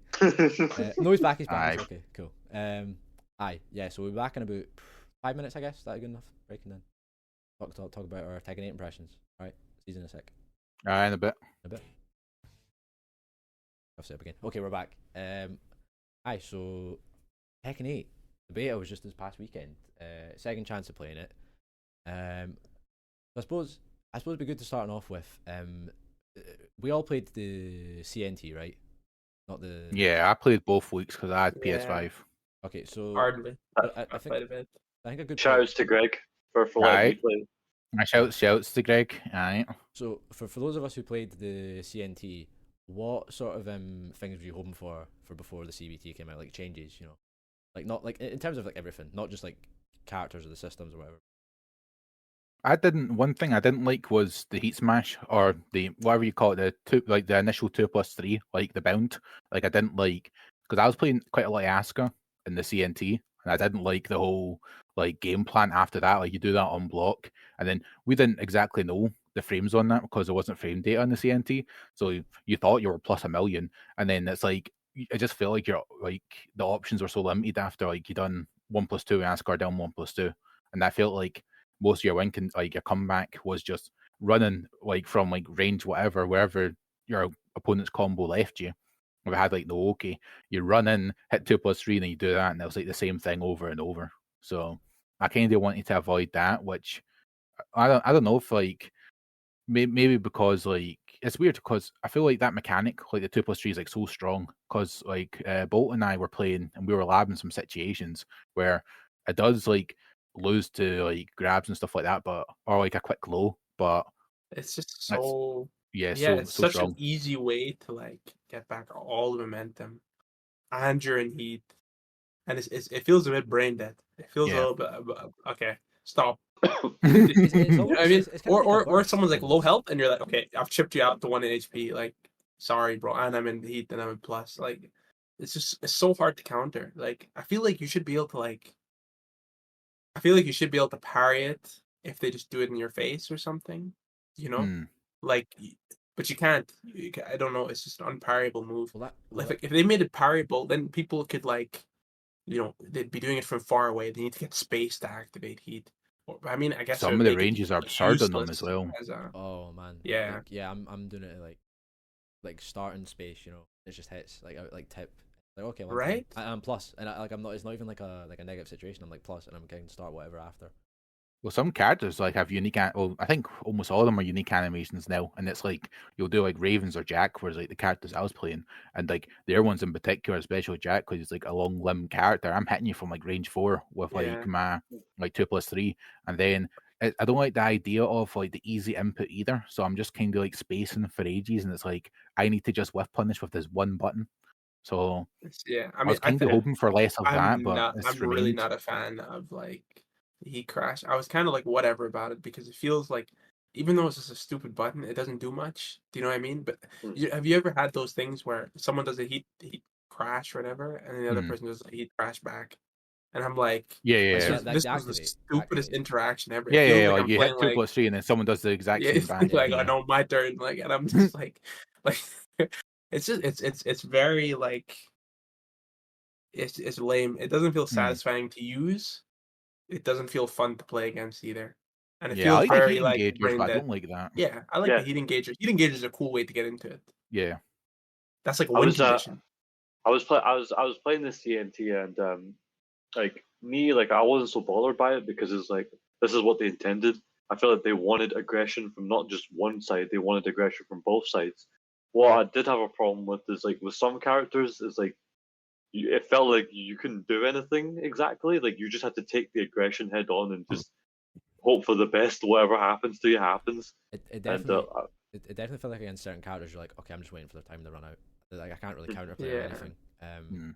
I mean, I mean, one thing that I feel like I felt more in this beta test is the heat smashes. Like if you play against characters like, I mean, I think Azucena is a pretty decent version of it because she could do some really, really crazy mix-ups. Like she could do like her dash out of like she has lots of moves where she goes into her, I think it's Libertador stance, whatever, you know, Our stance, walking forward stance. Yeah, she can dash into that. She can cancel out a lot of stuff, and then she can do like pretty much safe crushing mids from it. And then you can do like 2 or 3 of that. You can do moves that become like +6 into stands. And then you do your heat, like you can just do your heat smash right at the end. And then you're in their face like +6 for another mix up after them blocking it. And I'm like, a heat smashes, or there's one that really annoyed me. King heat smash. That shit is crazy. Did you guys play against it much? I didn't. I haven't played against a good King player. Nah, bro. This guy wasn't a good King player. He would do heat, you know, heat drive or whatever, the heat crash thing. First, and then he would do heat. Oh no, he means like the bound. Smash. Okay. Yeah, the bound thing. Yeah. I feel like they're both called heat smash. Yeah, that's how I feel like. The activate is burst. Heat activator. So burst. Heat burst. That's what smash. Right. So heat burst. Okay, and then he would do his heat smash. And first of all, this move has really, really good range. It does an absolute. It does like 40% on normal hit. But then afterwards, he goes into the Jaguar step run, and then the mix-up is either Unbreakable High or the mid kick that's like, what do you call it? It's like safe. Like a big boot like or whatever. 40 damage, yeah. Now that I think about it, I guess since he's not in heat, is it still unbreakable? I don't even know. I couldn't break it. I'll tell you that. Probably not if he's not in heat. Yeah. I've heard like, because I think I was on an AR Richie stream one time, and he said something about how like there was unbreakable grabs from King. Like he was really going on about it. Like there was like the King had unbreakable grabs in certain situations, and it was really annoying to deal with. And they already do high damage itself in Tekken 7. So in T8, it's probably going to be just as bad, and that's going to some giant swing situations that'll be insane. He'll be half health. And on top of that, he's already hit you the first time, so you're now taking a free grab. But you it just sounds like an Akuma situation where you're just dead after one hit. I feel like the heat smashes, some of them are better than rage drives ever were. Like the fact that Jack's one's amazing. in their face. I mean, Jax is the equivalent of like Heihachi's one on steroids, right? Oh yeah, like Jax because you don't got have to, like, an ass rage drive to one of the best heat smashes. So yeah, so it becomes to the point where it's like Heihachi's rage drive, but there's no counterplay. You can't even parry the second. Well, hit. you can also do. Well, I'm not fully familiar, so no quotes here. But what I'm led to believe is when you're in Gamma stance, if you hit Gamma 2, so if you're in Gamma and you're in heat and I'm plus. So let's say I do forward 1 on hit and I go into stance. So you have to take my mix when I'm heat. The mix is his 1, which is like I learned this today. Apparently you can charge his 1, so I don't know if it converts in that point. So I don't know what the properties are in charge 1. But if you block, so you're either having to duck this or which normal non-charge version I know gives you a guaranteed knockdown, so it's still very good. But if you don't do that, and if you pick the high option, so you're in the Giga situation of like the Giga's like rage drive, then you hit his high in heat, and then it gives you guaranteed heat burst, so you're +10 on block. So there's situations like that in the game. So Jack's like not even just a whiff punishing like tool. There's also like, and it also is a frame trap from down back 1 because it's +1, so you down back 1 if you try and interrupt. Heat smash, stuff like that. I think people will fall victim to that a lot because they'll think, well, if down back 1 and will be in +1, they'll get into that habit of always kind of interrupting sometimes, and then they'll be like, oh shit, you know, get smacked like this or whatever. And you can use it in wall combos like Katarina's rage drive, and utility's mad. It's so OP. I mean, it's funny you mentioned something that Bolt just brought up was the fact that some like heat smashes are like way better than rage drives everywhere. And I only played a bit of Jin this beta, but I realized something. So Jin's got 2 versions of his Heat Smash, not just the one. So his first one is like big chunky free hit, does a big animation, he does the flip, and it's like 50, 60, 40 or 50 damage, something mad like that. But he's also got his second version, which is like 3 mids, and it does a super splat from like half screen, and you can get like, full wall conversion. So he's got the utilities of like his rage drive from Tekken 7 as well, where you can either take the mix or you can do the super splat if it all connects, and it's I feel like amazing. they're all equivalent to. You remember Jin's Rage Drive? Like the reason it was good is because it was good in combos, which I don't think the Heat Smashes are crazy in combos. It was good in combos, but it's the fact that it gave you like that crouch dash animation after, and you'd get literally a free mix, whatever you want. It feels like, well, at least a lot of the characters that I played, it feels like you get that situation where you get that kind of crouch that you get to do whatever you want. Well, the Jin's on block. His first version of his Heat Smash, you can either do like the big hits and the damage, or if the first 2 hits are blocked, he gets red eyes crouch dash. And That's what I there, mean. like, That's what I yeah. mean.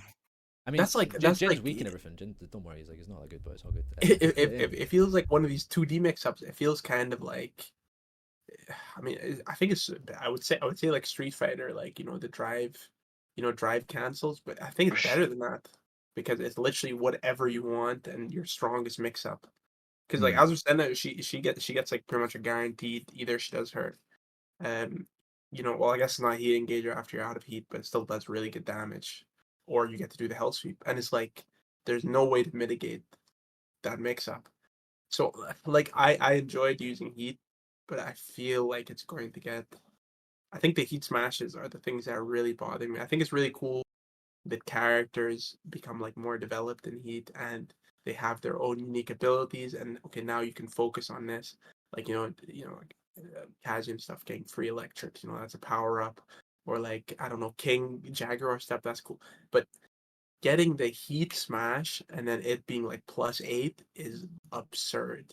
That's like everyone having Steve's, like, and they have a really good range as well. Like they're not like Asuka forward 1+2. Remember that was like one of the best, obviously for the combo, but like it was shit in neutral. They're all really good in neutral. Like Are any of ridiculously them good. risky on block? Like, because I there's don't some that aren't Tekken 7, the like low ones. Armoryu and Deviljin, for Yeah, example. The low ones are pretty punishable. and you like can't Kazi low. is. You also can't low pry the low punch. From what I didn't know that. That's part of it. But That's Right. wild, bro.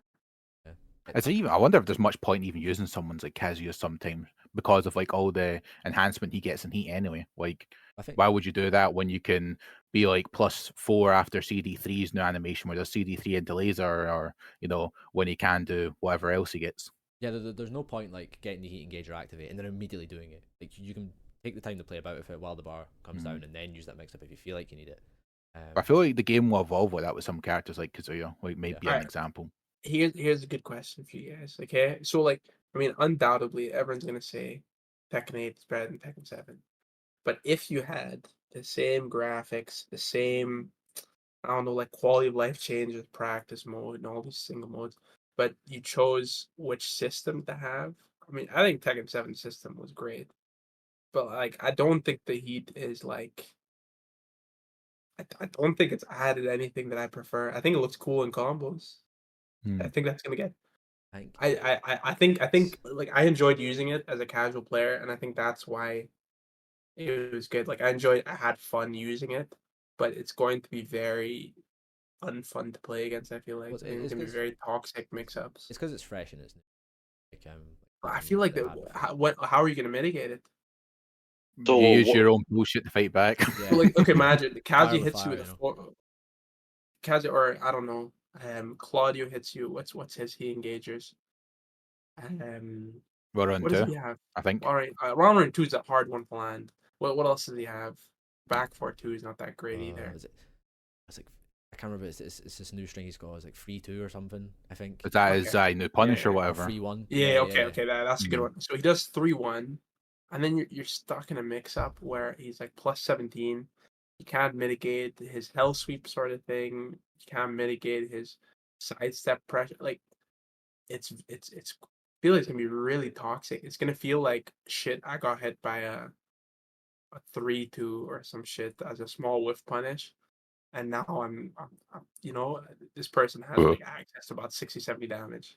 Yeah, I think Azar in the chat brings up a good point where like near the end, well, sort of like as T7 developed, it became like a way of mitigating everyone killing you in one hit. Like it was sort of like everyone's backdashing, everyone's moving. Oh no! Oh, Is this even happening? Yeah, everyone's like constantly backdashing, everyone's moving. I think VDX was talking about this on Twitter recently. Where like 7 developed into this game where you're trying to mitigate options constantly, whereas 8 is a game where you're forcing like these situations constantly, and I feel like everyone's still so bad at it because they're so new. But like people are gonna get really, really good at it, and they're gonna get very good at making those toxic options more toxic and maximizing their heat gauge and like getting multiple mix-ups out of it.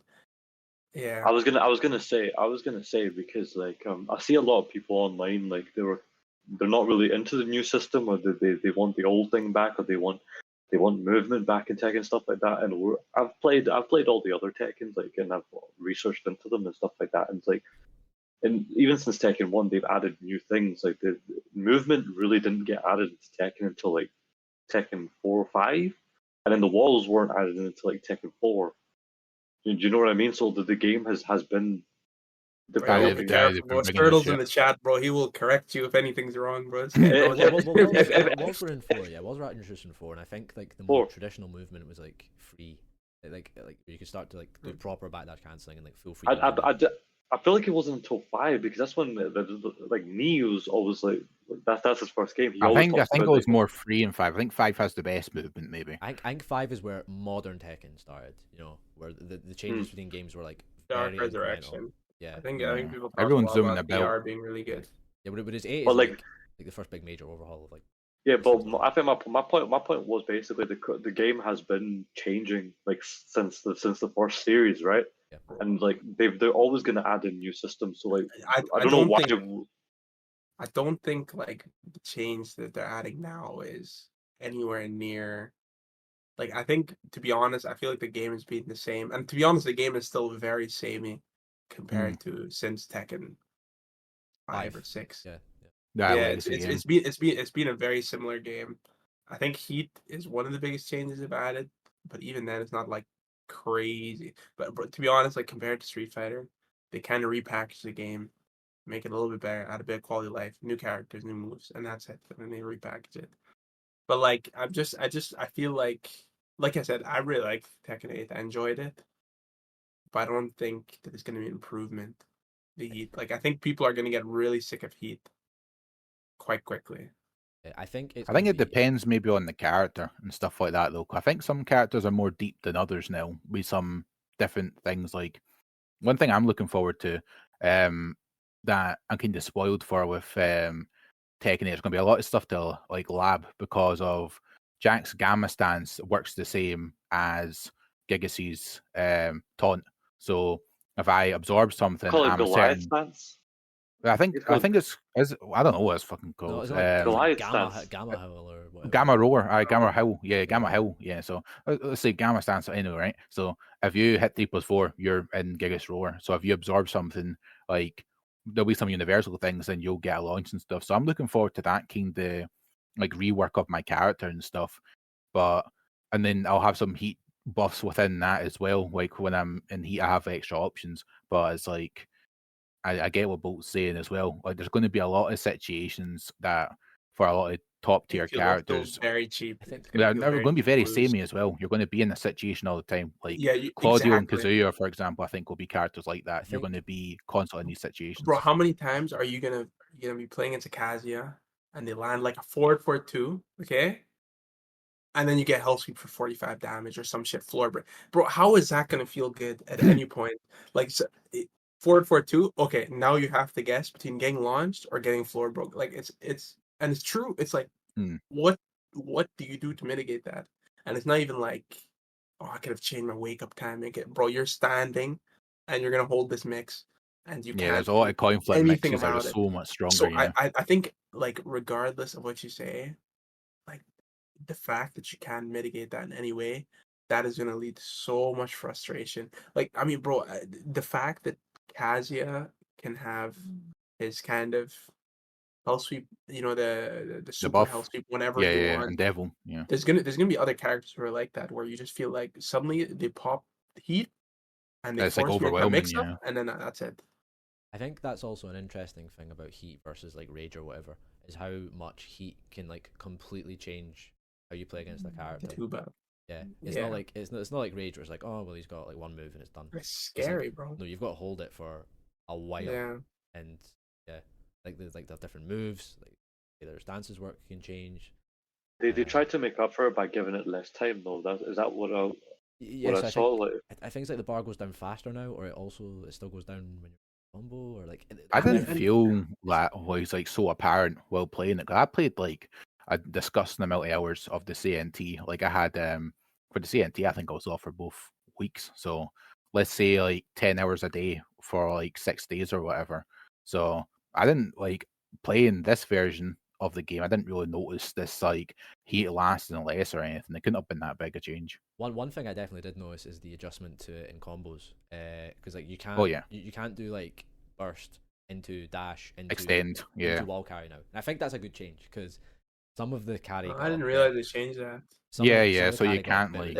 I realized I couldn't do like, because I remember I used to do like Claudio and like then you could do like a back 4-1 after or some shit. Then the carry is pretty crazy. Yeah. I feel like that's one of the most interesting places to use heat, and that's where it doesn't feel as like, it feels like a resource that isn't super strong. Wait until you play against Jackman, and then you get at the other side of the wall somehow, and then he does this broken wall combo to you, and then you're like, "Oh, I'm dead." I told you earlier before the stream. I said that the Jacks I don't want to play is either you or Jason, because whatever you used to come up with is going to be absolutely stinking. Even any half decent Jack player now, like the character's rework is so strong. Like people that were shit at Jack are now going to be good at Jack because of the rework. He's so much easier. I mean, I really don't mind because I feel like I'm probably not going to compete in Tekken in the same way. But like if I was like a competitor, I'd be pretty worried about it, to be honest. I'm so relieved that my characters are strong. I mean, the thing is, bro, like the stuff that you're doing to other people, people are gonna be doing that shit to you as well. Do you know what I mean? But people like we'll talk about it later. But like one of the characters I'm playing is looking like possibly maybe the strongest right now. So I'm going to enjoy the game while I can. I'll hate it eventually. Speaking of the characters that I'm playing, I stuck to Law for this CNT, and I think I was trying to go to the practice mode thing before go online and stuff like that. And I was just looking at the frames, and I was just like, man, these frames are actually pretty good. Like, I had one move in particular that I was looking at was while standing 3. Law's while standing 3, the one where it goes, where you're spinning around and goes to DSS. And on block, right? I don't know if I read this right, and I double checked just to make sure. It was plus 17 on block. And it's always been plus 17. I don't know, not in T7. It is. It's like, on top of that, you can get like guaranteed shit off of it in T7. All right. Well, this one in particular, right? You could also transition into slide, and you could. What I was doing was I was playing about with the CNT, right, in the practice mode, and I was doing a loop. I was looping while standing 3 at the wall. I was just looping it until I either get into DSS or I could get a transition to slide. And I was thinking to myself, I could mix people. So all I was doing in the online games was I was taking to the wall, while standing 3, loop into slide mix or DSS mix. I was getting away with it a lot. It was completely. I feel like all the characters got pretty strong across the board. I mean, Law, like a lot of his weaknesses have kind of been, and obviously he's a lot easier now as well. So that actually like increases the ability you can do. I mean, like, see, the fact that they improved the DSS, I was like, okay, well, at least DSS forward 1, is going to be unsafe. Do you know what I mean? Like that's like a weakness, because if you can just always do while standing 4 and DSS forward 1, bro, they made it safe. They made it safe as well. Like, bro, like that's like big. Like now it's just like a mid string. Like like he's like there's no repercussion. He's like a Josie on steroids now. While standing 4 into like mix all day, it's so crazy. Well, I think one of the biggest things people are complaining about as well is characters like, I don't know who else can do it, but Law and Jack can launch power crushes, and like Jack can get 100+ damage with the right combo from his what's it called, Volcano Buster. You know, How does LoL launch power crushes? you just do 4 3+4 grab. It's guaranteed if you block a power crush. Oh. Yeah, you so you get block a full it, combo. even, Yeah, as if a you block, punish. as a block punish, it's a launcher. So That's you get a crazy. grab. You get anyone gets a grab guaranteed in a block punish for a. I don't know why they decided to do that. I can understand No idea. why you do it after power crushes or Noobs beware. yeah, bro. Oh, that's it's so deep, man. Like imagine you're a noob, man, and then someone's like, "Oh, one of Warang's key moves is backlash," and they play against like some sado like me with no life, and I just volcano busted their ass into oblivion. bro. I feel like and armors are becoming like more popular as well. Like they're trying to push them, and the fact that people can just get those kind of grabs is kind of wild. Yeah, Imagine getting that into like, I mean, a lot of characters have floor break grabs as well. Oh That's yeah, just- like on like if you have a 4 break underneath you or like a wall splat grab as well. Like Jack's got Yeah. like both, for example. Oh, it's a Pretty good thing great. Jack has a tombstone pile driver, isn't it? Oh yeah, Yeah, man. bro. He's got that. That's Oh, he's whatever got he that. wants. And he's got the wall splat one. He's got everything. All his grabs have sick okay. I was gonna say, were you Yeah. able to play around with as I say, in a stage, just got the floor break, right? Yeah. Yeah, it's like some of the situations you can get from that. I imagine are like mental. Yeah, like yeah, I kept looking for it. Obviously, like see, well, not obvious, but yeah, when I was playing against people, like when I was like not unranked or whatever, and I noticed someone like I could, if someone was like a lesser skilled player, then so I'm like, oh, I can then test XYZ. Then yeah, I tried situations like that, but it's hard with the limited time we got. But yeah, there'll be situations will arise where like that shit you'll get insane damage, you know. And that's I didn't notice that. that's also a point. Is we're talking about like how Tekken 8 right now is like it's a very limited test, obviously, because it's like a beta. It's not everybody's playing it yet. Within like the first few weeks of T8 coming out and the first few months, like how the meta will develop and how like things get optimized and certain combos and characters, like it could like change so much about. Well, Jack got a new wall combo in the second day of this CBT, for example. Like that wasn't a thing. His wall combo got changed. Now you can do like back 1-2 into guaranteed blue upper like that.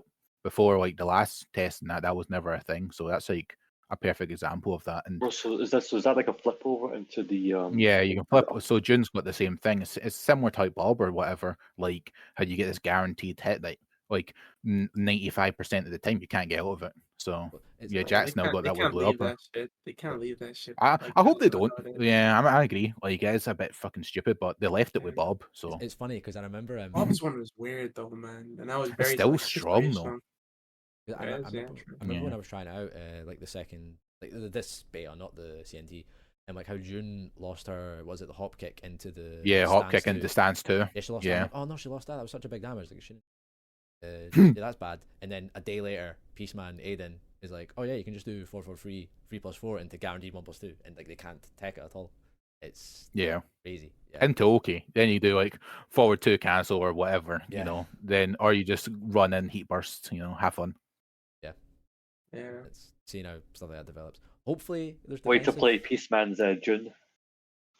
Man, if June's not getting touched, then it's over. No one's winning anything. That's the Scotland tier list settled for the next 5 years. Whoever's rich in Scotland, just sponsor him to go anywhere, man. He's winning. Hey man, I tried to sponsor. I sponsored him for a wee bit, but not for Tekken 8, man. Well, I'll put our money. Go fund me, man. As soon as we play the game day 1, there's no changes. Go fund me for the piece, man. Oh man, June. Yeah, no, I really liked playing June, but part of that's probably how good she is. I'm not gonna. If she was like bottom 2, I would not be having as much fun because some of that stuff is really good. Yeah, the rework's interesting. Yeah. But I don't know if you want to go on to your other segment you've been saving. Well, I mean, we can wait a wee bit before we do that. If there's any like other surrounding thoughts about the game, because like we've been talking a lot about balance and like how the system works and everything. But I want to talk about how much I hate Azucena. okay, so we can talk about that, sure. Okay, so when the first trailer came out, I just got Lucky Chloe vibes. I hate dancing characters in fighting games. I think it's the dumbest thing I've ever seen in my life. It's like in MMA. Do you ever see something? You imagine a capoeira dancing in the middle of the MMA cage and Khabib just knocking and smashing. Bro, and then sick, bro. And then you know how she's from Peru and she's so big in coffee and stuff like that, right? So this is when I was talking to Rukang, right? And he's from Peru, right? I was in Sodium Showdown and I was talking to him. I says, you're from Peru, right? He goes, yeah. I says, do you people love coffee that much? He goes, no. It's all right. It's same as everyone else. I was like, it's like as if Harada like turned on the channel and a on a TV channel in Peru, right, and saw some soap opera character who loves coffee so much, and thought, I'm going to do just that, and then put it on this character. I mean, it's good. And that's why I just don't like it. I mean, it's good that she's got like a distinct enough personality, you know. Like, I guess a lot of it, like 90% of it, is oh yeah, I love coffee, but like it's. I don't know. See, when I was on practice, see when I was on practice mode with her. See when I was on practice mode with her, right? And I'm just scrolling through my phone, and I keep hearing, "Pussy, pussy," and I was like, "Is she calling me a pussy?" I just keep hearing right, it. so is that better or worse than the Lucky Chloe update where they started giving her the counting in practice mode? That was very annoying, bro. Yeah, that is rough, man. When you're in the waiting room and then you've got the glitch, then like you can't load. You can't find anyone, man. There's another character who's just constantly slapping his feet, and you know when you have in the background, you just hear like I don't know, you might just leave the practice mode or some shit. Just hear. I feel it's Eddie. I feel like it might be Eddie. Yeah, probably. Like, just hear this guy's feet slapping. I don't have any music on the game either, so it's literally just feet slapping in the background. It sounds absolutely horrific, man. Yeah, I'm with you somewhat, Eunice. Like, I have no intention to ever play as Zena, but the way you got to look at it is like, I don't know, the catch is not for you, I guess. If that's meant to be the next Josie, right? I could see why Bruce Mains are pissed now because they're making. It's now happening to me. It's happening to me. Character design. Man, it's happened to me longer than you, man. You just gotta get over it and pick someone else, sadly. Bro, I think Azucena is the best design that's come out for a while. She feels very like Lydia, like where they tried to make like new systems around her, and they really tried to like think about her stances and add weaknesses and blah blah and make it quite. I feel like they're making better stance characters recently, you know, or they're quite interesting that they're doing that, isn't it? They've given so many character stances. I mean, Jack has a stance now. Yeah. It's an interesting. Who else? It's an Some interesting obvious contrast from. Well, Asuka's got the Starburst, but yeah, go on. An interesting. Like, and they're trying to give people power ups. Yeah, as well. The T7 release where like there was a lot of very basic characters with not much going on outside of like. Yeah. Oh yeah, like Katarina and fucking Shane. You play them like they were born to pick up initially because you didn't know what they'd done. I feel like those were characters that were meant to introduce new people to the game, like kind of just get into. That's all they were for. They weren't there because you know they had big stories about them or something, or they contributed anything. They're just there for new players to kind of enjoy the game. I feel like no one really liked Katarina or Shaheen's. Like there's someone watching us right now who's like, man, well, don't say that about Kat, man. I think to be honest, like if Katarina had like they substituted a different personality in for her, you'd still be playing her. You play her because of her moveset and how she plays, but like, don't you enjoy that intro? No, like I think Shaheen was kind of cool, but even then, no one is like, bro, I loved how Shaheen is like righteous and hardly talks and says, "I'm gonna beat you." Like, bro, it's like, well, they got a character that hardly talks, man. I found him cool, but like he wasn't like. Don't. I mean, I feel like I always compare the Tekken characters like Street Fighter and like Guilty Gear Strive, and like, bro, Guilty Gear Strive, you're playing like I don't know, Kai or Soul, and Street Fighter, you're playing like I don't know, JP, like characters. Bison, a lot of personality, and you play them for their personality, not for their kit, you know. And I think that's something that Azucena is like kind of improving on a wee bit. Because like, there's going to be a lot of people who maybe don't necessarily play Tekken or like they watch a tournament, they're like, and they see Azucena and they're like, oh, this girl seems fun, you know, she's dancing, like she likes coffee. I like coffee. I'll play her, you know, like shit like that. It's like it's just a way to hook new people in, I suppose. Yeah. Because I think Azucena is good. Yeah. I think she's good. She's a nice looking character. I will say that much. She's a very nice looking character. And at first, I was probably thinking about it. But see, when she started like dancing and stuff and doing all the buffoonery stuff, I was like, no, I'm done. And there's something that loves that the way. Like for you, there's like someone else who just like, yeah, that's my jam. I love that. I'll play her. Sure. There's different things like that. Like I like what we're talking about, the personality and stuff in Tekken 8, because when I watched like the trailers, for example, I had no intention of ever touching Asuka. I just didn't really care about the character. I'm not the target audience at all, you know. But I seen the trailer, and in my opinion, I think our Rage Art is like the hypest of them all. It's like the anime zooming, like, you know, and then knocks them down more than once. Because when I used to play like Tekken Tag 1, like when I was younger, I used to love like when you finished a round and it was like the replay over and over. I always thought that was like really impactful and badass, and that they brought that to our Rage Art. So it's like when I added more personality with shit like that, I think it's like super cool. Rather than like we're saying with Tekken 7 release, when it's like, oh, here's Gigas.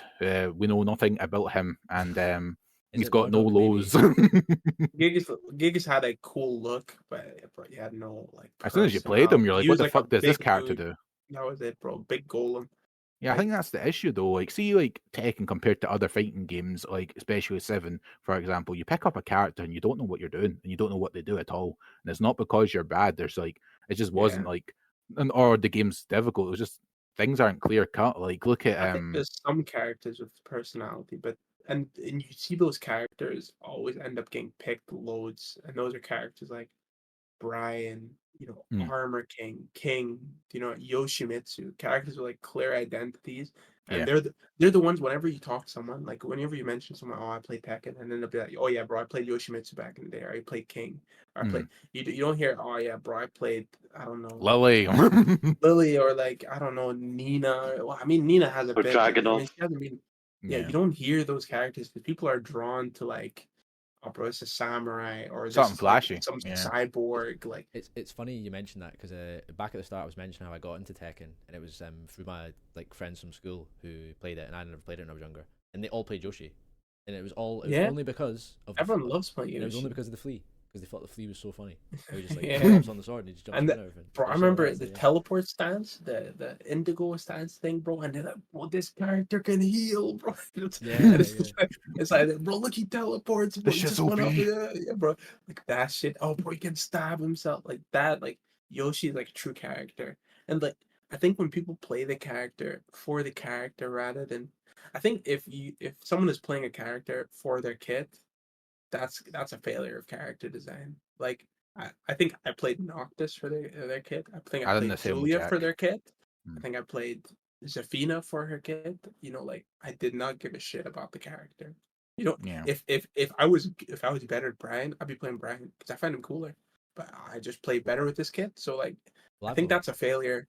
Honestly, like because I've always liked Jin. I've always wanted to play Jin, but I never could because I didn't have the execution. Yeah, like I feel like people should look at the game and be like, that character's cool, I'm gonna pick them, and then they end up being, do you know what I mean? Rather than let me see which character has tools that I like, you know. But that's how I kind of do in Tekken. But like in like what do you call it? Guilty Gear Strive, like first character, you know, Leo, you know, I find him extremely cool, you know. And then my Street Fighter, I think I've probably done similar to Tekken, pick the character I like their kit. But I think Gal's really cool. What you felt about Brian, I feel about Law. Like I wanted to be pretty good at Law, but T7 Law is pretty difficult to kind of win with, and Josie is a lot more easier to handle. So I kind of get what you're saying. I mean, like Loki, you don't really like Josie for her personality, right? No, not really. You like her kid, you like how she plays, but like. You're like, bro, you could delete all of her intros, all of her outros, and you'd be like, good. Do you know what I mean? Like, it adds nothing. See, when she starts crying, sometimes I start crying when deep inside. So that's interesting actually, because a lot of people who like see Azucena, they're like, oh yeah, it's the new Josie, you know, got like kind of a stance, she's got like sort of the same like fighting style, and you just don't like her at all. Then like you wouldn't, would you entertain the idea of playing her at all, or like? I mean, when I was doing the CNT, right, and I thought to myself, because I was trying out Raven, which is the last character on Earth I would have ever played, but I was trying him and I was having fun with him, and then I was thinking to myself, maybe I'll give Azucena a little bit of a go just to see what she's like. You know what I mean? Or if I could, I would delete all of her intros and her outros, just like I would Josie, and probably repackage her as a character indefinitely. To be honest, I think the coffee thing I could pass on. I don't find it very cool, but like I think everything else. I think everything else about her is cool. I think the dance is cool. The way she moves and like her animations. Or to be honest, like I played Azucena more for how cool she looked and how like she played and how like fluid everything looked, and like she was just very fun. Like I don't think she's my style at all. I played So her here's much my better than question, right? Here's my question, right? See, when as a Stan as a character, who do you think the target audience was? Like, was this meant to be for us, or was this meant to be for you? Zoomers. I think I think Who new, is this? I think new players. it's also quite telling that her trailer was at Evo. Like the team must have known that like she would be popular So among a flashy. wider audience. Yeah. Yeah, she's Yeah. so flashy, and It's for everything that TikTok she does enjoyers. that's cool is so obvious and out there, and like just yeah. Like I feel like I don't know, bro. They showed like Feng. Like, bro, who gives a shit about Feng outside of like people who actually play the game? They're like, damn, bro, that character. Did you They see took that away his coolest referee?" voice line, man. What are they thinking? Yeah. So, That's but like Shovel voice line Azucena changes, was definitely like I think she's gonna be a very popular character because of her design and how cool her kit looks. Also, I think as well. I think as well, like it seems to appeal to younger audiences as well because, like, I think I was watching a clip where Jay was having his daughter, King Jay was having his daughter, like look around the cast, and she picked her. So I'm kind of thinking maybe it's for a younger audience who are just like kind of coming up for Well, she's 16 got or like something. vibrant colours and stuff like that as well. Yeah, so it makes sense. it's like I say, it's that Feng personality. It's looks just eye-catching. terrific. Yeah. I mean, I think they could have added more new characters. I think I might have preferred I that. will say one thing about Azucena. I think I was watching a clip between you, Jack and Bolt, right? And Oh, yeah. there's I haven't just seen it. this funny clip. It was this funny clip where like you were trying to do a stance on him, and then he caught you out, and you were like, "Come on, man!" Oh like, no, I do Raven. It's at the and end of my combo. I do Raven's hell sweep, and then Bolt does the auto CGM. Yeah, that. So basically, Your body's like Bolt did this stance thing where she's just Mhm. walking towards you, which I thought was pretty badass. I can't lie. That shit looked pretty That's- good. I've that's always so liked that funny. kind of thing. And it's funny because I sort of started listening to the clip halfway through and I thought, oh, Bolt must be talking about Raven because he's doing like the 4-3 combo or whatever. Like, he's like, oh, that looks so sick. That's No, taking the piss out of me. no, he was he was getting comboed and he was thinking, damn, Azucena's sick because he just did that evasion before he got launched. Like he's Yeah, like, bro. yeah, I'll take that shit, man. Yeah, I found cool, man. I found Azucena even fun when I was losing games. I think she's like I hardly played the closed network test, and I think just in general I'm like just I wasn't getting into it. I felt like the game was very samey. Like I tried all the characters, and I was like, but they've added like 4 new moves to each character. It feels the same, but then I played way more of the closed network test because of Azucena, because it felt like a new game for the first time. I think for me, yeah, I really liked Azucena. I'm not sure I'll play her, but I really liked her. Right. No, you're definitely a player. I could tell by the look in your eyes. You're definitely. We're going to drag you, man. Bro, if no character out that's more fun than her, I probably will, man. Yeah. I mean, there's still a lot more trailers to come out. We don't know who's coming, so Yeah. well, We're not meant two to new know who's characters coming. might be cool. Yeah, we'll see. Allegedly, However we many don't new know. characters there are, we're not gonna. We'll see. Brother, I am looking forward to sticking to But Jun the- Kazama and Jackie. I'm looking forward They're to my playing ride or Jin Kazama dies. and nobody else. bro, we're getting a female Mishima, bro, for sure, bro. Well, I'm can't looking wait. into the future. I can't wait. But Jim my Patchy's boy- Yeah, we back. have My boy Jim I Patchy. play a female Mishima already. What do you mean? What do you mean? Yo, Bro, sit really? down. Budget What, bro, Mishima. you might like. Do you not think, bro? Are we allowed to talk about? No, I don't think we are. I don't really want to do it. Yeah, probably personally. best to allowed, avoid it. allowed, Yeah. allowed. I might see you later. Yeah, we'll talk Man, about this guy, we'll man. talk about stuff as Man wants to risk it all in episode 1. episode 0. Episode 0. We don't even have a title yet, and Bolt's trying to crash it. Titled Jack99 is the greatest Jack player ever outside of Saint. How about that? Right, I'll write that down. We can make that Best episode, best the first title episode. ever. Yeah. What do you think, Eunice? That works. I agree. We'll Appreciate put it that. down. Appreciate that. Right, so I don't. We're getting. It's getting pretty late now. So I was gonna say, unless we have anything else to really talk about, then we can move on to our last part of the program. Unless there's anything else you want to bring up about. I think there's going to be a lot said in this last part. Okay, and we'll try and well, speed through it quickly. Okay. in the nicest way possible. I know what Bolt's like, man. He's going to ask 20 questions about every character. Right, okay. But before we touch on that briefly, I don't know any of these characters. They're all Bro, broken. I don't know the characters I play, man. I hit 5 buttons. We didn't really talk about the game around Tekken 8, like the lobbies and that. I thought for what it's worth, I thought the Avatar lobby was quite fun. I liked it. I think it's cool. The first trailer, I was It's like, alright. it's kind of just ripping off Street Fighter, whatever. But you get in, it's like, no, it's quite fun. The Ghost battle was fun, like playing against Ghost. If you wanted The Garmu machine. Oh yes. I'd recommend playing against your friend's Ghost because it's very funny. Like some of the stuff they do, and like the Aiden was actually crying, laughing. the Avon's Nina, Aiden's Nina doing that. The execution. The course from one combos, man. It was crazy. And doing the butterflies. Yeah. That was insane. Yeah. And the side. Like, I really need to give this a go. I haven't given this. It's so weird. I feel like with more like hours of gameplay, the Ghost could actually turn out pretty good because they were like here or there. Because like Greg played against or your Aiden, whatever, played against Mad Jack, and I was like dropping every combo, and you know, not being funny, you pretty much can't drop a Jack combo. So I was like, what the hell's happening? Sure, yeah. But it is hype when you see like certain like attributes of your gameplay like coming out in the Ghost. It's funny as anything. Yeah, like my Azucena Ghost just did nothing but 1-1 into Hell Sweep and 4+2 at the wall, the Power Crush. Bro, that sounds like my Ghost as well, bro. That's gonna be everybody's Ghost. Optimal gameplay. Scotland have tapped into this character already. Well, this Ghost does while running 3-2 at point blank every time. He's just like me, you know. It's like, and that's just every other Ghost. Bro, that Azucena 1-1 animation, I just love it so much, bro. What claps in your face before she Hell Sweeps you, bro? That's hype. That's so sick. You do the little walk forward to delay it as well, yeah. Exactly. Fun. Right, this is gonna get a bit contentious. So we want to try and get this. This is gonna be fun. So put it this way: if you're hoping to get this done in 10 minutes, it's not gonna happen. I think 20 minutes to 30 minutes is probably a good estimate, maybe. Listen, let's just go with the flow. Right, but maybe it'll be wise that people who played whatever character should maybe speak about whatever character. I don't know. Okay, right. Before we do that, if you can see this, Neutral is coming up. We talked about it already. Get signed up if you haven't already. Come through for the last Tekken 7 major in Scotland. You know. Mm-hmm. Apart from you, we have the current top player in Scotland, and sorry to interrupt, is going to be there. So if you want to test yourself, then I think it'd be fun. I think it's going to be good seeing a lot of like the players who maybe haven't shown to recent ones come down since the last one. You know, sadly, Eunice Dusty, for obvious reasons, is going to the Birmingham instead. We'll be cheering him on.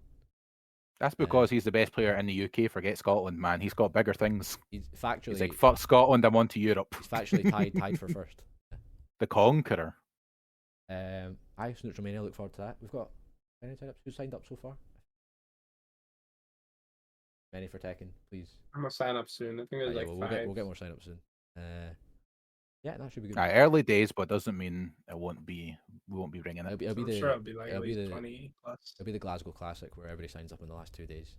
Whoever seen the. Oh, look what happened to Edinbrawl, man. That was Edinbrawl had that mad push. I think it'd be good if we get something like that for Neutral Mania as well. But yeah, we encourage everybody. I'm sure it will, for sure.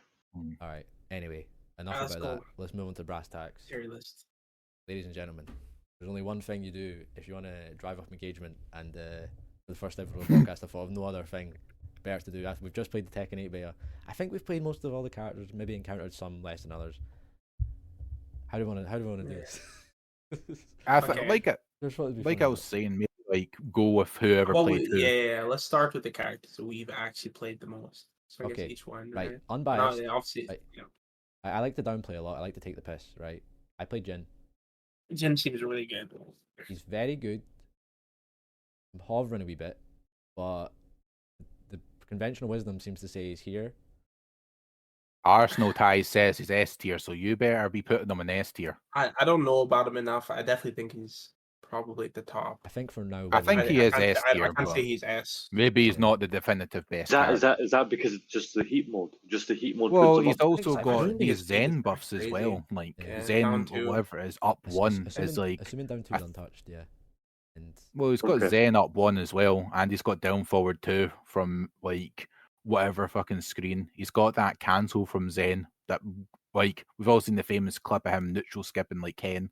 Yeah, it's so sick though. Yeah, he's got the dive kick as well. Yeah, 2-4 is crazy. Giving that a counter hit knockdown. I need to use that dive kick more, man. It's CD2 as well. It's like Bob's now. It always launches. So, what else? 2-1-4 wall splat. It gives counter hit like it's a hit, like I said, counter hit knockdown into a guaranteed hit after, which is just so much better because it was already really, really good. I mean, I wouldn't be surprised if he's S, but like I don't think And to be honest, I struggle to say anyone's S because I'm not 100% sure. Well, I was gonna right. Do we want to do this in order of just how it comes, or do we want to talk about anybody specifically? So I talked about Jin, Jack. What do you think? Jack. What do you think about Right, yeah. So let's talk about S tier. Jack 8. Yeah, I don't think he's the best character, but I think maybe not second, but maybe third. I'd say like at least the third, like very weakest. Oh, he'd be S tier. He'd be above. Trust me, I've been playing Schmid. Yeah. Like I was rinsing online with Schmid, right? And trust me, Jack is S tier. That shit was annoying to deal with. And I'm like I said before, I'm not looking to play any other future Jack players. You know, I was at Headstomper, and you know, I asked Super come himself. I said, "Who are you looking for in the next game?" He goes, "Jack." He just straight up said Jack 8 without hesitation. So trust me, S tier. Is that enough reason? And more than enough, trust me. He knows how to pick him. He knows how to pick him. He knows how to pick him. He was top tier in the start of Tekken 7 as well, I guess, right? One thing he's really good when people aren't that good at the game as well. Like it's starting up because it's so simple. One thing about the character though, although he's simple to pick up and stuff, but I think a lot of people shy away from Gamryu and Jack because they have like this kind of like they don't have some of these like same tools as everybody else. Like they're missing a couple things. Like they don't have like the 10 frame jabs. They don't have like Jack doesn't have a dick jab. Jack doesn't have a low crush. Well, he does, but they're not like launchers or anything close. Like up forward 2, like I don't know. I don't even know when it has crushing frames. It might as well not. It's not meant. It's like not meant to be used like that. So I don't think he's like top 1 or 2 because of reasons like that. I think a top 1 or 2 character, anybody should be able to pick them up and like gain a lot of success. But Jack's like, since he has this weird unorthodoxness about him, but that's not downplaying by any means. Like the character is busted. I wouldn't mind seeing adjustments. He had adjustments and from the CNT to this, but yeah, but he's got a lot of buffs as well. But he's had a couple of nerfs from Tekken 7, like down back 1+1 now, so they're +2. That's quite big. Down forward 2 range has been reduced now. It had better range in Tekken 7. Down back 1, like no longer being a full crouch down back 1, no longer being safe. There's obviously he has 20 buffs on top of that. I could go on about his buffs, but I wouldn't. 20 minutes wouldn't cover it. Yeah, I will say whatever we do initially, we can still shuffle about later on. But no, Jack's top 3. Yeah. Jack's top 3. That's all I'll say. Eunice, you mainly played Law, from what I know, right? Mm-hmm. So, this is an interesting one. We're not going straight for S tiers. I don't think we're going for an S tier anyway. How are you thinking? How are you thinking at the moment? I definitely think A, for sure. You could I think in the future another Law player will show everyone that he's S, for sure, and I'm very confident that's going to happen in the future. But right now I'm going to say A just to be safe, because I think the fact that he's a lot easier to use, right? That means a big opportunity for Law players now. That means like you no longer have that execution barrier weighing down on you. Not just in neutral, but not even in combos either, and that makes them super fucking scary. Even then, the wall standing 4 is still fucking good to use. Like even though they've made it easier to get that transition, the slide mixes, right? You do slide, right, and it's no longer just get up 3 now. You're literally flipping them over with the nunchuck right after, and it's so easy to do. It's not hard at all, and that makes the slide mix-up more scarier. Like I'm playing against Schmid a lot, and like he's started to duck really badly because of how bad the mix is, and he's having to take that shit. I think wall standing 3 is super. I think it's going to be super OP, not because it's just +17 on block, but now it gives 2 transitions, one into DSS, one into slide, and you could loop that shit forever as well. Like you can constantly mix your opponent up wall standing 3 at the wall all day until they're fucking bored. You know what I mean? They're both highs at the same time. They are, but wall standing 4 is probably the better thing to loop.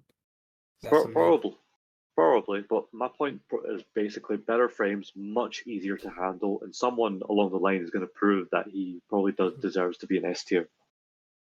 Yeah, has that super splat as well from his what's it called, his heat smash that Mirio showed, where it's like you land that, and it's like he was playing against Richie, and then the breakable wall was like at the other fucking side was like fucking range like 3 compared to where he was at. And that super splat and got a full conversion.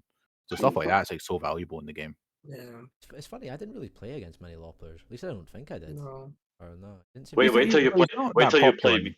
Wait till I play. Wait till you play me. It's gonna be. Well, assuming my down 2 doesn't get changed, don't jab. So it's not gonna look good. That's a point though. Just because like Jack and Law might be similar, these characters might not be the most popular, but doesn't mean they're weak by any means. Yeah, and that's right. We'll come to that later. But like I didn't play much against Ling. I didn't play much against.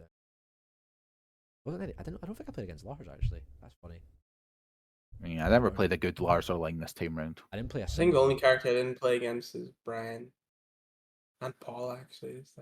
I've not played a good Brian player yet. I think for Brian, I'd probably put him a B. I don't think so. I think Brian's stronger than 7. That's what I'm saying. I'd probably put him a B tier, to be honest. I wouldn't. I'd put Brian at like S tier, but at the lowest. I think his conversions are absurd, man. First. I was going to like Ascent Engine. We're talking about Brian a wee bit, but yeah, if you wanted to talk about Ascent first, Bolt. What you think? I played a lot of Ascent, to be fair. It's like almost the only character I played. I would say she is mid to upper mid. Like I wouldn't say she's better than Law. I think the character is good. It's like solid, has like good buttons overall and kind of neutral. She has like some pretty clear cut weaknesses in terms of like her punishment and some things is not that great. Like she has really good, like her jab punish is great, while standing 4 is great. Then her whiff punishment's kind of meh. Like down for 2 has pretty weak range, and then you don't have anything else to really launch people to like I-20. And then what you use 3-3, which is just like 30 something damage. And then her mix is good, but it's kind of, it feels a little bit all or nothing. And then her lows outside of stance are kind of lackluster. I played a bit of Az as well, and I definitely felt that. I don't know if I wasn't using the right lows, but I was mainly down back 4 is decent, but it's I mean it's -3 and it's -14. It does good damage. It's got great range. It's got good hitbox, but it's not like, I mean, you have lows that are like that are like -1 or even like 0 or plus, like you like Dragunov down to, so like Dragunov's just gonna have, so like in neutral, yeah. I mean, I think her 1-1 is really, really good. I think Azucena has some weaknesses. I definitely don't think she's bad. I think she's quite good. And I think people are gonna get to make her work, but I think she's going to be a bit of a scrub killer in a lot of ways. I'd put her B because I think we have to have some kind of balance. Yeah, I think Law is probably better than her. We can shift it later on if we need to, but yeah, okay, we'll stay for B now. June, I don't think there's going to be a lot of debate about this one. I'm going to be honest. I don't think. Yeah, I shied away from June. She's the character I want to main, but I do think she could be considered the best character for this beta. I feel like it's too early to tell because like we don't really know a whole lot about this character, to be honest. She's maybe the only character that I actually labbed a little bit because I was like, bro, there's no way this shit is real. Like people are just going into stands and just mixing my shit out of like a mid. Yeah, 1, 2, 2 jails, and then and then I looked at it and I'm like, this shit is real. This shit is real. Like she can do like not even just 1, 2, 2. She has like mid. Yeah, that's the main one. So it's high, but you can't duck it. Yeah, jails, but that's like the new thing in Tekken 8. It's like forward 2-1 line and stuff as well. It's like because I think it's absurdly strong, but I don't think they're changing it. I don't think that's a mistake. Yeah, bro, I think that shit is like the stat. Like she just gets to check you and then mix you on block. It feels. Yeah, and then it's not even that. Our block punishment's insane. Yeah, like from well standing and from standing, her 10 frames. I would not disagree with that. I'm so surprised up forward 1 got changed. That was up forward 1, down back 1, full crouch, down forward 1, all 10 frame all splits. That's absolutely insane. She has like the easiest way to all splat. Oh no, I don't think down back 1's 10 frame. I'm not too sure, but like don't quote me. I don't think it is. But regardless, it's just like the. I think full crouch down forward 1 is, but down back 1 I don't think is 10 frames, is it? The only weakness that I would say for her is I feel like just looking at her, I don't think her heat is as scary as other people. You know what I mean? She has, like, I don't think she doesn't really get like that OP offense. She just gets offense without a cost. Am I right? And a heat smash. So I think that's the one thing that like when she goes into heat, there's not much more you need to be scared of other than the fact that okay, everything she does is safe and she doesn't lose health. And she got protected. So I think that's the only thing that's like a weakness. She doesn't get to just be like party. Yeah, it's funny that the weakness is that she's so strong without heat. Exactly. When she gets in heat. Some of her moves could be heat moves for other characters, but Oh yeah. But yeah, I think her punishment game is off the charts, and then her OK as well, especially after grabs and stuff, is insane. Like it's always been like that though. That's the character. Like, but yeah, that people know how to play into it for the time being. But yeah, I'd put her top one in my opinion. Like I shied away from her only because of how strong she is. I didn't want to get used to it. And I got nerfed, and I played the game on release, and I'm like, get discouraged because I want to try and commit to this character. But yeah. If that says anything. Right, okay. So moving on, we need to get done tonight. We'll try and get done within the next 2 hours. We're talking about Brian. We're debating him a wee bit. I don't know anywhere near enough about Brian. Yeah, none of us are Brian experts, but against him. What I will say quickly is that he has more access into taunt because of heat burst and because of super thingy, isn't it? Super nerfed. No, taunt jet upper is super nerfed, but he also has taunt into this heat smash now. And then he has taunt back 4, and then he has the taunt back 4 and taunt heat smash is also scaled, isn't it?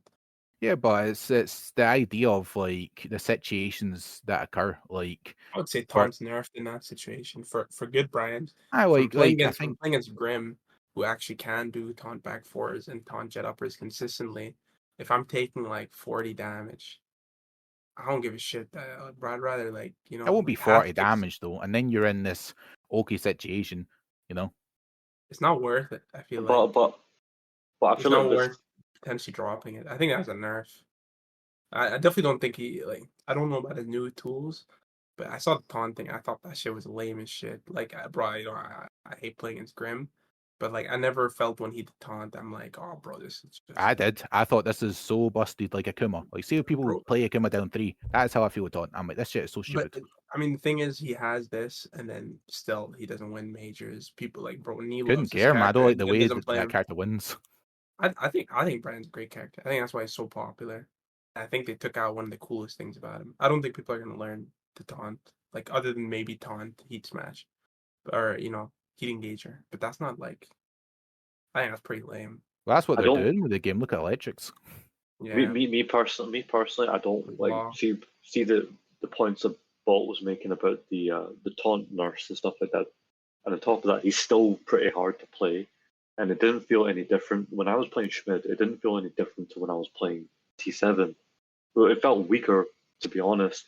And on top of that, you've got no standing 4s in this game, so that's also that's a double nerf right there. That's so part of it, yeah. But I think it's like a different. So his fastest counter hit is gone. So his fastest counter hit is now out of the game. So why would you put him in A? Why would you put him in S or A when I think probably B.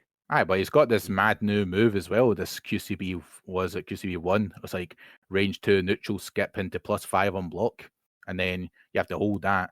And he has these insane wall carry combos, and the system as well is way better for him. What does it do? Is it designed heat or is it always +5 or some shit? No, so I think it's always +5. This quarter circle back one. It's just like a high punch. Right? Yeah, the high, yeah. Yeah, it's just a high punch, but it's like from middle of fucking nowhere. It's like a Julia forward 1 kind of range. It's like douche, right? I'm in your face. See, and then I've got. I was going to say it's like the combo extensions as well for Brian, and now you have the system change where it's like if landing combo enders for characters like, and I'll just use like Brian and Jack for example. Sometimes you'll miss your last hit. It's like not apparent anymore because you'll feel it as well. Like you'll after you spin or whatever. Tornado, you'll like dash in and then you'll push the character along and then you'll hit your last like 2-3 hits or whatever your ender is. Like it's pretty much like always like gonna happen. So I feel like always getting guaranteed a wall combo because sometimes you wouldn't with Brian. You dash in, you do back 3-2, back 3-2-1, the one would whiff, and then you're like. I feel like this is like I never saw like Grim or Starbreak or anything like that. Like I feel like when I think about Brian, I don't think about like okay Brian because I feel like okay players don't really play Brian. I feel like the only Brians you saw were the people who fucking like commit like crazy, and that's why like when I think about taunt, I think about people who land taunt on me every single time. That's the difference. Like I feel like, I don't know, people play like Kunny or some shit. They've been playing this character for like 2 weeks and they're still decent. But I feel with Brian, like everyone who played Brian and actually was, competitive was fucking sick at Brian because they committed their life to him. Do you know what I mean? Yeah. So we're like, I feel like there's a higher level. Yeah, we're talking about like investment versus reward, and like, but in terms of how it relates to Tekken 8, not to like force it along or anything, but we've got a lot of characters to go through. So quickly, I think he's S tier. I think he's cheap. In this game, I think his wall carry is ridiculous, and his combos are ridiculous, and his opportunities. Do you think his damage is higher than Tekken 7? And he wasn't S tier in Tekken 7. His wall carry was good in Tekken 7. And he was hardly subjective. They're all subjective, but yeah, I think he's better than his Tekken 7 variant. Right, but like, I was gonna ask you, Jack. I was gonna see the combos that I think you saw, right? Were they combos that pretty much only certain people can do, or anyone can possibly do it if they picked up Brian? No. The combos are for anyone. It's like it'd be like J. I don't know the combos. I didn't play a character because I'm not fucking. I don't want to. But it's like Jet Upper. Then it's like quarter circle forward 3-4, quarter circle forward 3-4, QCB 1 dash, blah blah blah blah blah, and it's like fucking 10 plus hits, and it's like 100 damage with like but I use heat. But then you're in like. It's you're at the wall, and then you take the wall, and then you're in taunt. Okay, he does like whatever the new shit is, like back 3 cancel up, up forward 2, whatever it is, into the knee flip over. You're in flip over. Okay, against Brian, he hits double taunt twice, and then you're in taunt. It's like you eat half the damage you used to, bro. I'm gonna tech over against Brian. I don't know. I think it's similar. I think it's just unfair. Bro, it's not similar. It's like it used to be. You get hit by taunt back 4, bro. You're taking like 90 damage. Now it's just like 50. Yeah, well, we haven't played against like. I'm just going based off of what I've seen. I just let's meet in the middle and go. Let's meet. Yeah, we'll do that. Yeah. I've just realised that Feng's down in this section, even though he was in the beta. So. I put him up an S, Mr. Back 3. Just what do Feng now then? Just put him, Mr. Back 3. Put in a mess, man. I've heard that Feng is very steppable in this beta now. Like I heard that the fact that they improved side steps is making a lot worse. I heard he's the new Heihachi from Draconis, and that he's unbelievably cheap, and that against Jack, after every grab he gets a guaranteed shoulder, and he gets this, that, and this, and down forward 3 isn't nerfed because down forward 3 is the same combo, and he was ranting on last night, man, and it was hard to listen to. I'm like, I need to contact the doctors, man, and get an appointment with the fucking mental health nurse. I have to listen to that, man. Feng has not changed. Like the character is unbelievably strong. Playing against him, I feel like the game's moved on in terms of power level. It didn't really feel much different to T7 to me. I don't know. It didn't feel T7, but I feel like everyone else is like. I think if you look at all those top 4 or 5 characters, everyone's gone buff. Like bro, like you can't compare Jin to like T7 Jin. You can't compare Jack to T7 Jack. Jin is like her own thing. I think the game is like power level's gone up, and Feng felt exactly the same. I think he felt ever so slightly better with the likes of back 3. I think back 3 I heard is extremely steppable as well. Feels a little bit like a back 3. Which one's back 3 again? It's like the +6 mid. I was definitely stepping it a lot, but I think it was it was definitely like I expected it. I was able to. It wasn't like yeah. I don't know. I feel like he struggled against sidestep left, and like shit like down back 3 and stuff kind of stopped that and back 4. But I feel like the movement is just. I'm not sure if you can step back 4 now. At least the people I was playing against weren't using it. I think back 4 is pretty much the same. If it felt like it was. I think A or B. Yeah. I think he's bought my S. Oh man, damn, bro. How many people are gonna put an S though? Well, Feng would be the bottom. No, not many more. Not many. Like looking at the list, not many more. I think he is genuinely like. We'll meet in the middle. Because he is an easy one. I'll give you an easy one. Currently. I'll give you an easy one. Nina, B or C. Yeah, Nina's about the same as what she is in Tekken 7, I think, as well. To be honest, she might be C if we have to. She got a good buff though. Like she's got a 11 wall splat. The lack of counter hits in this game, right? And her back 4 doesn't counter hit anymore. Like she don't get a follow up. No, we've tested this, so trust me, either B or C. B at best, but C most definitely. Yeah, I think Yeah. I don't think she's I didn't see anything anything busted crazy. off of her. I know our 11 frame's really good. I know she has a better 15 frame launcher now, back 1+4. So that's good going for her, but If I haven't we, heard anything crazy after that. just for the sake of making the chart look a bit more spread out, we'll go Yeah, Yeah, Suzu now, put it there. Yeah. I kind of want to leave Kazuya for Kazuya? later. Kazuya's funny. I really want to leave him for later, but I don't know. I don't know. Okay. Yeah, maybe we leave them for later because there's a lot of crybabies. And I don't get the fuss. Is there anybody who's immediately obvious, like who they should, where they should just go? Paul, I would put I as feel like B. Put Raven next to Brian, maybe. Raven has a similar game plan to Jack, but I feel like he does it worse. Is what my impression is so far. Playing like he's the main character I spent this beta with, and I feel like your win conditions are quite apparent. Although he does have a bit of like trickery to him, but I feel like the trickery is like I don't know. It's just like it's not worth doing a lot of the time. Is it you think he's better than Master Raven? No, probably not. No, because like I don't know. Well, maybe yeah. I don't know. I'm not qualified. I didn't really play Master Raven, but I played this Raven a lot. Like I spent like pretty much the whole weekend pretty much playing this character. But like the combos were absurd. That's what kept me playing the characters. He's like a combo video character. He You still know, has a wall like combo. you do like what before screw you do 4 in your 4-4-3 combo. You do 4 of them. So I thought that was really hype. The wall combos are cool. He's got one where you can go into. He's got like 2 that you can go into stance from. But his stance was lackluster, and his so was his 10 frame. But everything else was crazy. Like it was so strong. Yeah. So Yeah. I think he's maybe stronger than Azazel. If you want me to swap it like that, yeah, I think that's fair. But it felt very similar, I think, to Master Raven. But it's hard to say. Yeah. I'm not a Raven player, but I didn't feel like he was like, oh my god. I feel like he had a game plan similar to Jack, but Jack was just doing it like a lot better than he was. Okay. Right. So I'm noticing that this list is looking a bit like it's starting to even out a wee bit. We don't have anybody in D yet. Do we think I there's feel like Ling. any D tiers?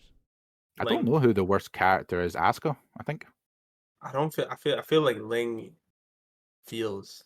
I think Asuka. I think the biggest loser. Hypnotist is not a good place to put like your power. Mm. You know what I mean? Like you She can't has a use that good shit power in crush neutral. launcher though. You can't use that shit in neutral, and her damage seems very, very low. And her wall carry, like they haven't given her better wall carry at all. But her wall carry was already shit in the last game. I know She people are relied on complaining. OK, but yeah, I feel like, and Ling, Ling got like no buffs either. Well, But she she got this already wasn't that down great. one, which is like a good heat engager. People are whinging about being too OP. I haven't experienced it. People are saying that her. I don't know if it's still -1, but she's got back her old AOP 1+2 as well. Yeah, I mean that's one thing. And her easy inputs are insane. She's got infinite back. Lewis done it. The one you do up forward 4 into her new input back 1+2 or 50 frame launcher where it picks up. So I think she's also with how big the stages are as well. Yeah. Like I was playing as Ling players and they were not even getting close to the walls. Yeah, her wall bro, imagine shit. Imagine being on like even like the New York stage, bro. It's too big for her. I think Ling for me felt like bottom 1. I think she's bottom 2. I think she is bottom, but why I think Asuka worse? I just think that they've done her so dirty this patch in particular. Like the nerfs are down to 2-3, and what was that? Really? Well, She's say really at 2 good? being -13 as well. Like I remember Mr. Croft complaining about her. Mr. Croft will complain about her if she's S tier He though. apparently said that apparently said she's really good. I don't know what the game has added to her. It feels like she doesn't fit the game very well. Yeah, There's I feel also that thing where like this game is like they're trying to make it less counter hit orientated, right? So my thing is basically is that any character with counter hit like Asuka or Nina, they're gonna be kind of shit because they don't have because they're just counter hit buttons. Like what does Asuka actually have for offense? Yeah, and here's a reminder for Ling. Okay, one of the best things about Ling, maybe the best thing, really benefited from the rage drive system. Bro, her rage drive was fucked up in Tekken 7. Now she just has like a regular mid one. Oh, another good Ling buff. She got a well standing 12 frame wall splat now. With well standing 1-3 or whatever. Yeah, I mean so I feel like the buffs like it's an interesting point from the chat Pagani brings up. According to Mr. Croft, like she's apparently really good. So, do you necessarily take into account like what like actual mains are saying? You know, because I feel like. But I mean, bro, like mains can I've heard people talk about like I don't know, bro, like saying fucking Lucky Chloe is sick like by Kaiser or some shit. Like, Yeah. you know what I mean? And it doesn't change the fact. I mean, sometimes people just want to like feel like they have that, and sometimes people get it can seem S tier in certain hands. But I think the character strength is character strength, bro. I mean, John Ding used to win with Eddie. It's like if you're playing against Ding, he's won Jod, with Panda. like, if you're playing against Jod, you're not thinking, Exactly. oh man, Nina stinks. Exactly. You're thinking, fuck, like Yeah. I'm getting Exactly. carried like wall to wall, but I'm I happy feel either like one way. of the least scary characters in the game. Yeah, you I think- feel similar. why- I think Asuka's worse, but if I'm happy with putting Ling below Asuka or whatever, I think they're both shit. I don't know enough about Asuka. I hardly saw her. I saw her, but it's just like people just ban and parry. do we think Ling is more comparable to Asuka or Nina? Probably Asuka. Asuka. Right. Okay. That for that. Nina's still solid. Yeah, that was nice to me. But who else is there? So there's King. You said Paul, right? Get Think Lily Paul's up B? here. Is all I'm gonna say. Is she good? Lily's I- heat. Lily has one of the think Paul- best heat smashes in the game. I want to talk about Paul for a second, right? So, Mhm. Okay, we'll back to Lily. But Paul, No, okay. change Lily. Just put Lily in front of Law, then we'll just go into Paul. Alright, okay, cool. Yeah, we need Yeah, to that's speed this up. We fine. need to speed this up. Aye, that's fine. Right, let's go. Right, All talk right, about so- Paul Eunice. So I was playing Paul with Schmid, right, against Schmid, and Mhm. as soon as I got into the heat mode, I swear to God, it felt like it was Rage Drive on steroids because all I was doing was abusing Death Fist. And then do you know the heat engage move that he has? It's like a demo man kind of thing. Oh, it's heat So it was smash. Yeah. Heat smash, Yeah. So I was literally running up. I was literally running up and doing one or the other, and I felt like it was so abusable. And the Death Fist in the heat mode was just so like it pushed him so fucking far back. I couldn't even see him at this point. That's So- this is an interesting point because it's like we're talking about how well characters play the system as well. Like a lot of the best Yeah. Tekken 7 characters are like they use Rage and Rage Drive really well, and like Hmm. they have like good low parry combos or whatever, that sort of thing. All See, the thing feels is, built for heat. Like back in T7, I learned just recently that Paul's more of a defensive character than anything, except for when he's in Rage, because all you can do to chase people down with is either forward 2 or quarter circle forward 3 or something like that. That's all you can do to chase them down with. He's mostly defensive because of that crouch dash 1 and that down forward 2 and that sway back 3, I think it is, with the tracking. 4. Like that's yeah. So sway back 4. He's, to me, except when he's on Rage, absolute defensive character. In this game, T8, when he's in heat, more offense, just pure fucking offense, and it's scary. You think he's better than B though? It's hard to say. I'd put him at maybe. I'd put him A. I'd put him A for sure. Bottom of A. Bottom of A. Yeah, Either or. bottom of A. Either Y'all or. gonna have Bottom to lane balance or this bit out even. though, guys. We'll You know what I'm ban saying? this out. We We'll can't balance it have then. 20 in the top 10. Listen, let's 20 I players in know. the top 10. put Lars at the front of B then. That'll even things out. Want to B? Okay, we'll just go straight to that. Lars seems okay. I mean, like think I like his what new they're doing mix-up to him. seemed good. I think he's His- definitely better in his- the last game. His new heat, like neutral skip, whatever it's 4 Yeah. 3+4, whatever, that's crazy. His he has a wall combo which you do direct splat, down back, 2-4, and then you do forward 1-2-3, I think it is, and then you can choose from either 3 stances, whatever mix up you want to go for a Faroki. So I think that shit's pretty hype and really strong. But I think one thing though, I think his wall carry took a bit of a nerf. yeah, 100%. Because Yeah. he was just so good with Screw. But yeah, I feel quite samey outside of this neutral skip. But I think he's able to use sound entry a lot better just because of new transitions. well, he's got new especially stomps as well from his stances, which I think are like Mhm. decent busts. But not like any of us play Yeah. Lars or anything. But Yeah. No. I didn't feel like Seemed he was like, decent. oh my god, They like I never seem- seen anything of him. It'll be interesting to see what Yeah. Wezzers or Adamus will do. You know, Aye, like he's Wazer's the King. best Lars in the UK. That guy's sick. Hey man, he's up there in the leaderboard after that one win, and then just nothing. Yeah, he takes a 3-month break, shows up and tans everybody anyway. You know, just how it goes. Yeah. Don't look at me, man. Don't look at me like that. Yeah. So who is there? That's There's fine. Kazuya, Claudio, Warang, Um, Leroy. And... Oh no, word. We can talk about King, the. right? No, I was gonna say- Let's talk about an interesting one. Let's talk about Harang. All right. He seems better as well. He I seems like think he's good for 8. Yeah, I Because think the he's question, better as well. Like his combos are like one of the ones to talk about. Like he's got the new Beck like wall carry with the up forward 3, forward, up forward 3+4, whatever the fuck it is. Like that shit seems pretty fucking insane. what you want to ask as well, right? What you want to ask though is the chip damage, right? Mm. Because Yeah. I was watching a JDCR clip, right, and he was just constant pressure. I think you've This changed guy's that chip, though. this guy's chip damage was fucking leveling. It was absolutely leveling. So what you want to ask yourself Yeah. is if that's the same in the current beta, right? Is that going to affect? Is I that think they make toned him that top tier, down. or does it make him bottom tier, middle tier? What do I you think? struggled against Huang's pressure more than I did in Tekken 7. I don't know if it's because his animations look slightly different, especially like the way he jabs and stuff. So because I just used to the way he's playing Huang when he's in Flamingo, you just you choose the direction based on Flamingo you start do in, and then you sidestep and block, and most Yeah. of the shit whiffs. I was getting clipped a lot. It might just be lack of matchup knowledge and understanding, or maybe you have to actually play him differently and his shit's more real. So I think it's very hard for me to say. I'd say, to be honest, he feels more A, but it could be B as well. I think he's somewhere not in strength, but with the what he received, like Jack. Like he had like one nerf, which was as noticeable on being the rage drive, but then he got like a shit ton of buffs.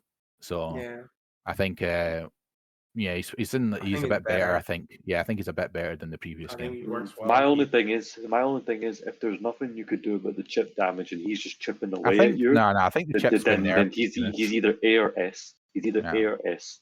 If there's nothing you could do about the chip damage, regardless, like whether I think the thing about Huang has always been that you have to block some amount of shit. So if he actually does have proper chip damage, he just plays crazy well with the game. Because it used to be like you just block it, but then he has to take a risk on a low or some shit or Yeah, or you look for the dick jab or whatever. Yeah. But if he's able to kind of just reset his pressure and just get like 30-40 damage just off chip, then he just cause works the better with opponent to like panic and fucking force like him to do something. That is exactly what Warren wants because it's so easy for him to counter hit you.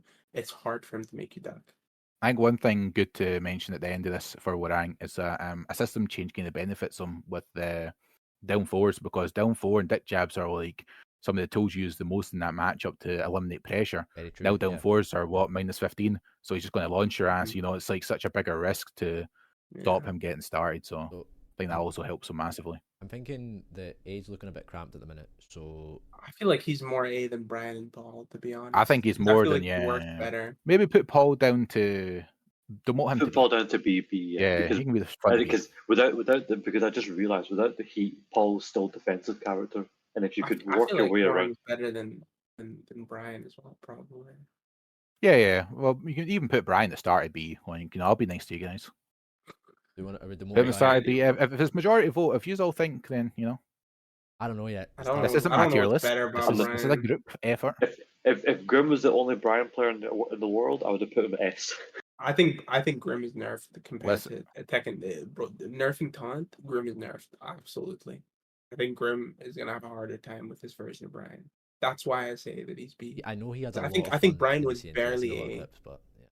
I mean, Brian, he'd have a lot of fun with any new version of Brian, but just he was already good enough last beta, and I feel like nerfing taunt is gonna make him just way less scary to me, at least.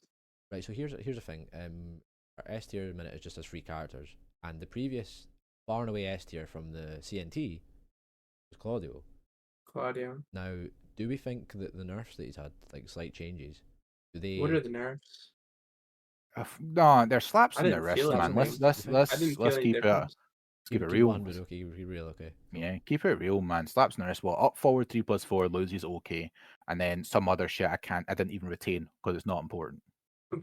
Whatever, man. The character's fucking stupid. Yeah, he's gotta be nice. I think you got. Man, you gotta put him 3-star burst. Yeah, I think it's better than Jack. So if you're putting it in order, I don't think Jack is better than Claudio.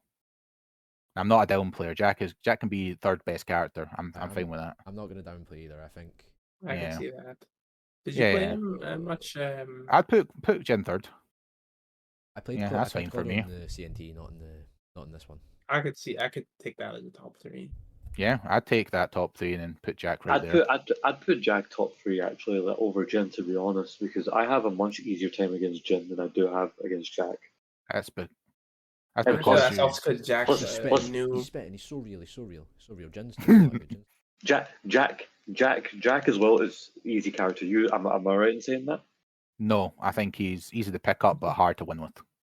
Okay, but he is easy to use. That's And this basically guy it. in top 4 so's bro, any that character sounds in pretty this easy game, to win man. with, bro. No, but Jin still has that layer of execution where you don't Not just have anymore, to- man. Not if you go into Zen and you hit up 1 at range 3 and you get a launch. But again, I don't know. Bro, both characters are OP. Like they're both as I think But they're it's the same thing. Yeah. Okay, fair enough. I'll they're shut up both, then. they're both OP, man. I'll shut the fuck up then. As much as I would love to put Jin down as many tiers as I can, I'm just gonna be. I'll be serious.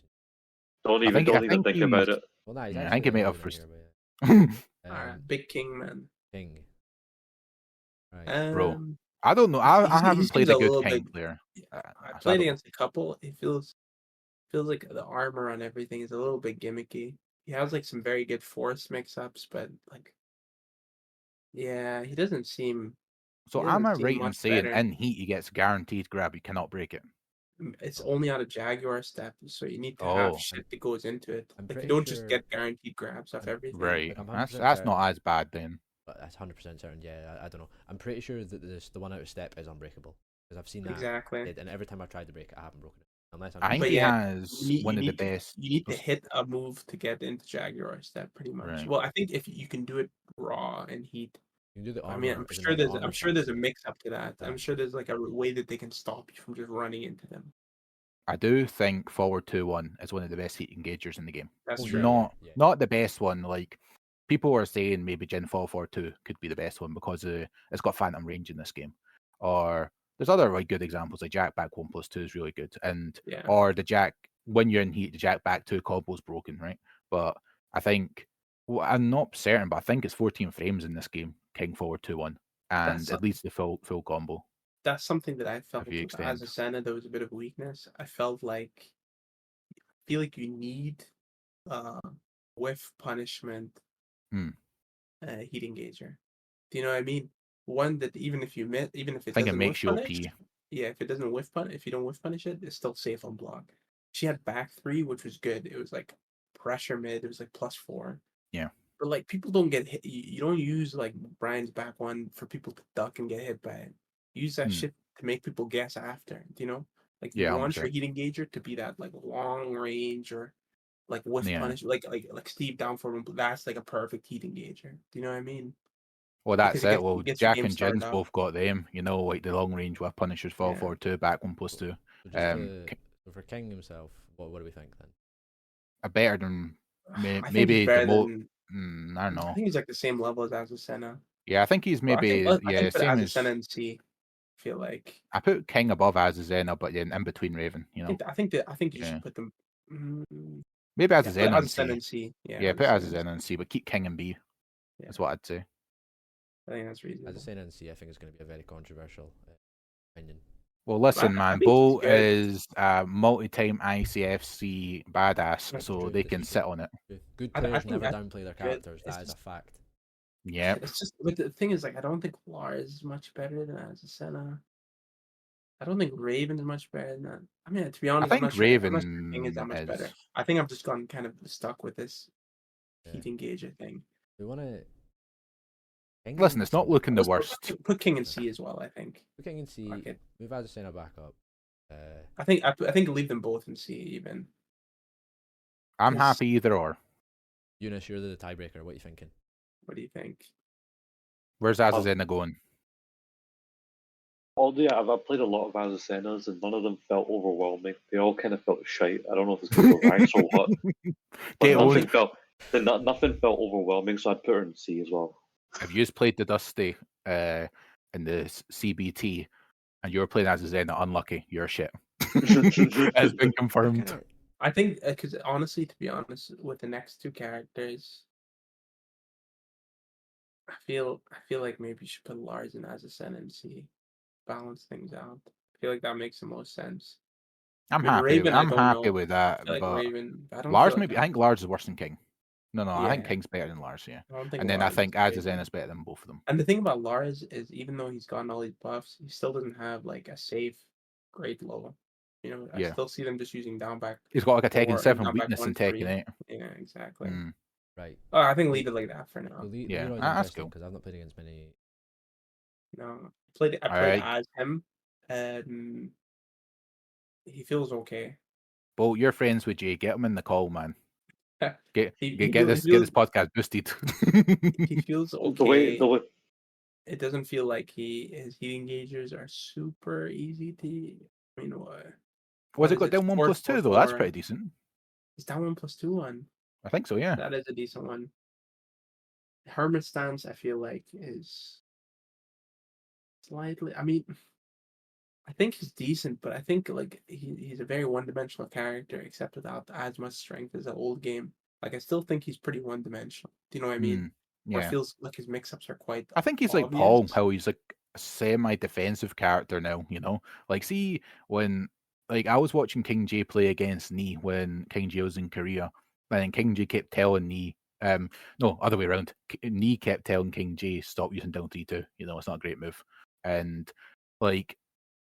What other lows does he have after that? You know, like down, like by far, Nee was really using only down 4, kind of like he was Feng. He'd poke with down 4 and then he'd run away, and then he'd play like a defensive whip punish game. So it's like you're kind of forced to somewhat play this similar play style of Tekken 7. You know, hit and run, poke kind of play style, and Tekken 8. I don't think it's going to like be the best tactic. I think maybe at the higher level, but I mean, if you saw Chikrin with Fang, with Leroy, he was obviously good. But I think. Well, I think it works in Tekken. No So I'm just higher saying than that I don't B. think it's as effective in this game. That kind of way of I playing. don't think it is. Like half the shit, I feel like.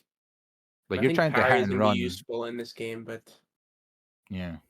I think B or C. Probably put I him in think C. C. I I haven't think seen C. enough of him. Yeah, I don't think he's all that great. strong. All right, the final character. Kaz's got to be A. You think? I think top A. of B. I think A is good. I think A. I think Devil Form. I'm happy so with. Good. I'm happy with A. I think Law is better though. So like I'm fine with him being above Warang, but not above Law. If that makes sense. I think all the Kaz down players need to get a grip. Like there's no need. Does he still have that string, by the way? No. Yeah, still have that. Yeah, it's just a wall combo now, which is whatever. But he's got this It's new not move natural anymore. that CD 1+2, man. It's ridiculous. Which one's that move? He's got Demon Paw now. It's like a mad plus unblock move, and it's an Oki tool as well. So it's like if you're grounded, then if like it catches like tech roll, like Katarina down forward 1 and shit like that, you use CD 1+2 and it tracks like mad. Is also got I was speaking to Draconis about this. He's got a buffed CD3 as well when he's in heat, and it's like +4 on block, and it's like he does that, and he does like a laser and stuff like that, and he can continue your pressure. All that devil stuff like the stance and. Yeah, everyone's crying because it's like down back 2 has been nerfed, but whatever. Has it? Yeah, it does knock down every guaranteed hit. I'd put Law at the top of A tier. You think? I'd put Law at the top of A tier. I'm happy with you putting. I think Feng's better though than Law. I kind of like Lily being here though. I don't want to move her further down. Maybe it's just me being bad. All right, I'm on Greg's side. I'm happy with the way it is. I don't think it's bad at the moment. All right, Greg, move Law back then. 3 beats 1. Sorry, Eunice, get owned. Wait, no, Law was here. Wait, right. no, Law was there then. UK Championship card number 1 seed. Yeah, doesn't know anything about Tekken 8. Doesn't know anything about Tekken 8. Devil Hell Sweep. Devil Hell Sweep is the wildest shit ever. By the way. Yeah, like, that is so crazy. He's got that sidestep 1+2 move as well. Like it's like Jim Patchy's down for 1+2, but it's a high or something. But it's like it's like Jack forward 1. How it's like a pseudo homing move. So yeah, whatever. Doesn't launch, does it? Nah, I think I don't know what it does. Maybe just knockdown or whatever. I never really played any decent Kazuyas, but no offense, there not a lot of decent Kazuyas in the first place in Europe. So. Played some decent ones. I mean, I think while standing 1-2 being Tailspin is a pretty decent nerf. Oh yeah, fair enough. He's got the while standing 1+2. Got a knockdown from that. That's good. Yeah, they reverted that. Yeah, I was talking to one of our local Edinburgh players, Little Nut Cameron. He was he seemed very He seems You liked very, back 2 too. yeah, he liked a lot of the Saying that's strings. really strong and neutral. Yeah, he liked how he's given more strings, poking ability, rather than just the Kazuya stuff. And his combos look necessarily the same. Like you can still do triple electric, down forward 1, hold 2, into what is it? I don't know what it is. Is it 3-2 down forward, and then 4 or whatever? I think that's the combo you do. Or I think it's a Yeah. shame that he lost back to 1. I feel like that looked like such a cool screw. You know Oh, what I back mean? to 1. It was like I so think when good they to play. added that was just so cool. Yeah, Like, that was shit one was of the cool. best Yeah. changes they've ever made for Kaz. I can't believe we've done it. Cameron was talking about a lot about him down forward 1, down forward 2. Like he's like a string, like not his twin piston. I think it's He is no screw. Yeah. Nah, it's quite easy to hit, like similar to back 2-1. Like as long as you get the first hit, you're golden. I think. But that seems to be the rule with all the screws in this game. Aye. Right, I think we're all yawning, and I think we've finally done it. So congratulations. Nicely Came done. to consensus. This is good. I like this. Yeah. I don't know if I want to tweet this or if I want to leave it be because I don't know if I want my Bro, mentions. tweet it. Tweet it on Tweet it, Tekken, tweet Tweet it. it. Cause on, some chaos. on Get Tekken them Scotland, impressions. and write the definitive Tekken 8 tier list. Bro, you gotta take a picture, Wildo, of you like, going, some reaction photo, bro. The Like, the I PogChamp can't face, man. believe who's Home top Alone. tier. Bro, you guys seen FDX's thingies? All of his Thumbnails. clickbait ones? Bro, His YouTube is good, man. I rate it. I rate it. I was watching one of his videos. Yeah, the backdash video was good. I think I can put tell you what, I'll put on Tekken Scotland, but I'll tag all he is. You just can eat the notifications as well. How about that? I don't mind. Please do. Alright, cool. I think we're done.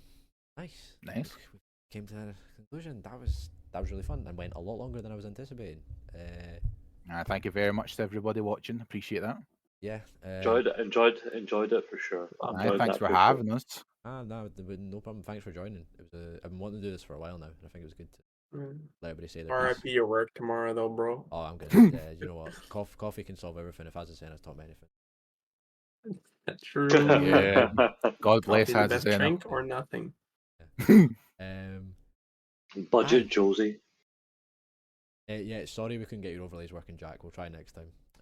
Nah, Just it's 'cause the alright, man. fucking I'm just crying camera- myself to sleep. the Hate my fucking life. browser program shitting itself on the final minute. But yeah, production upgrade next time, guys. Can you believe it?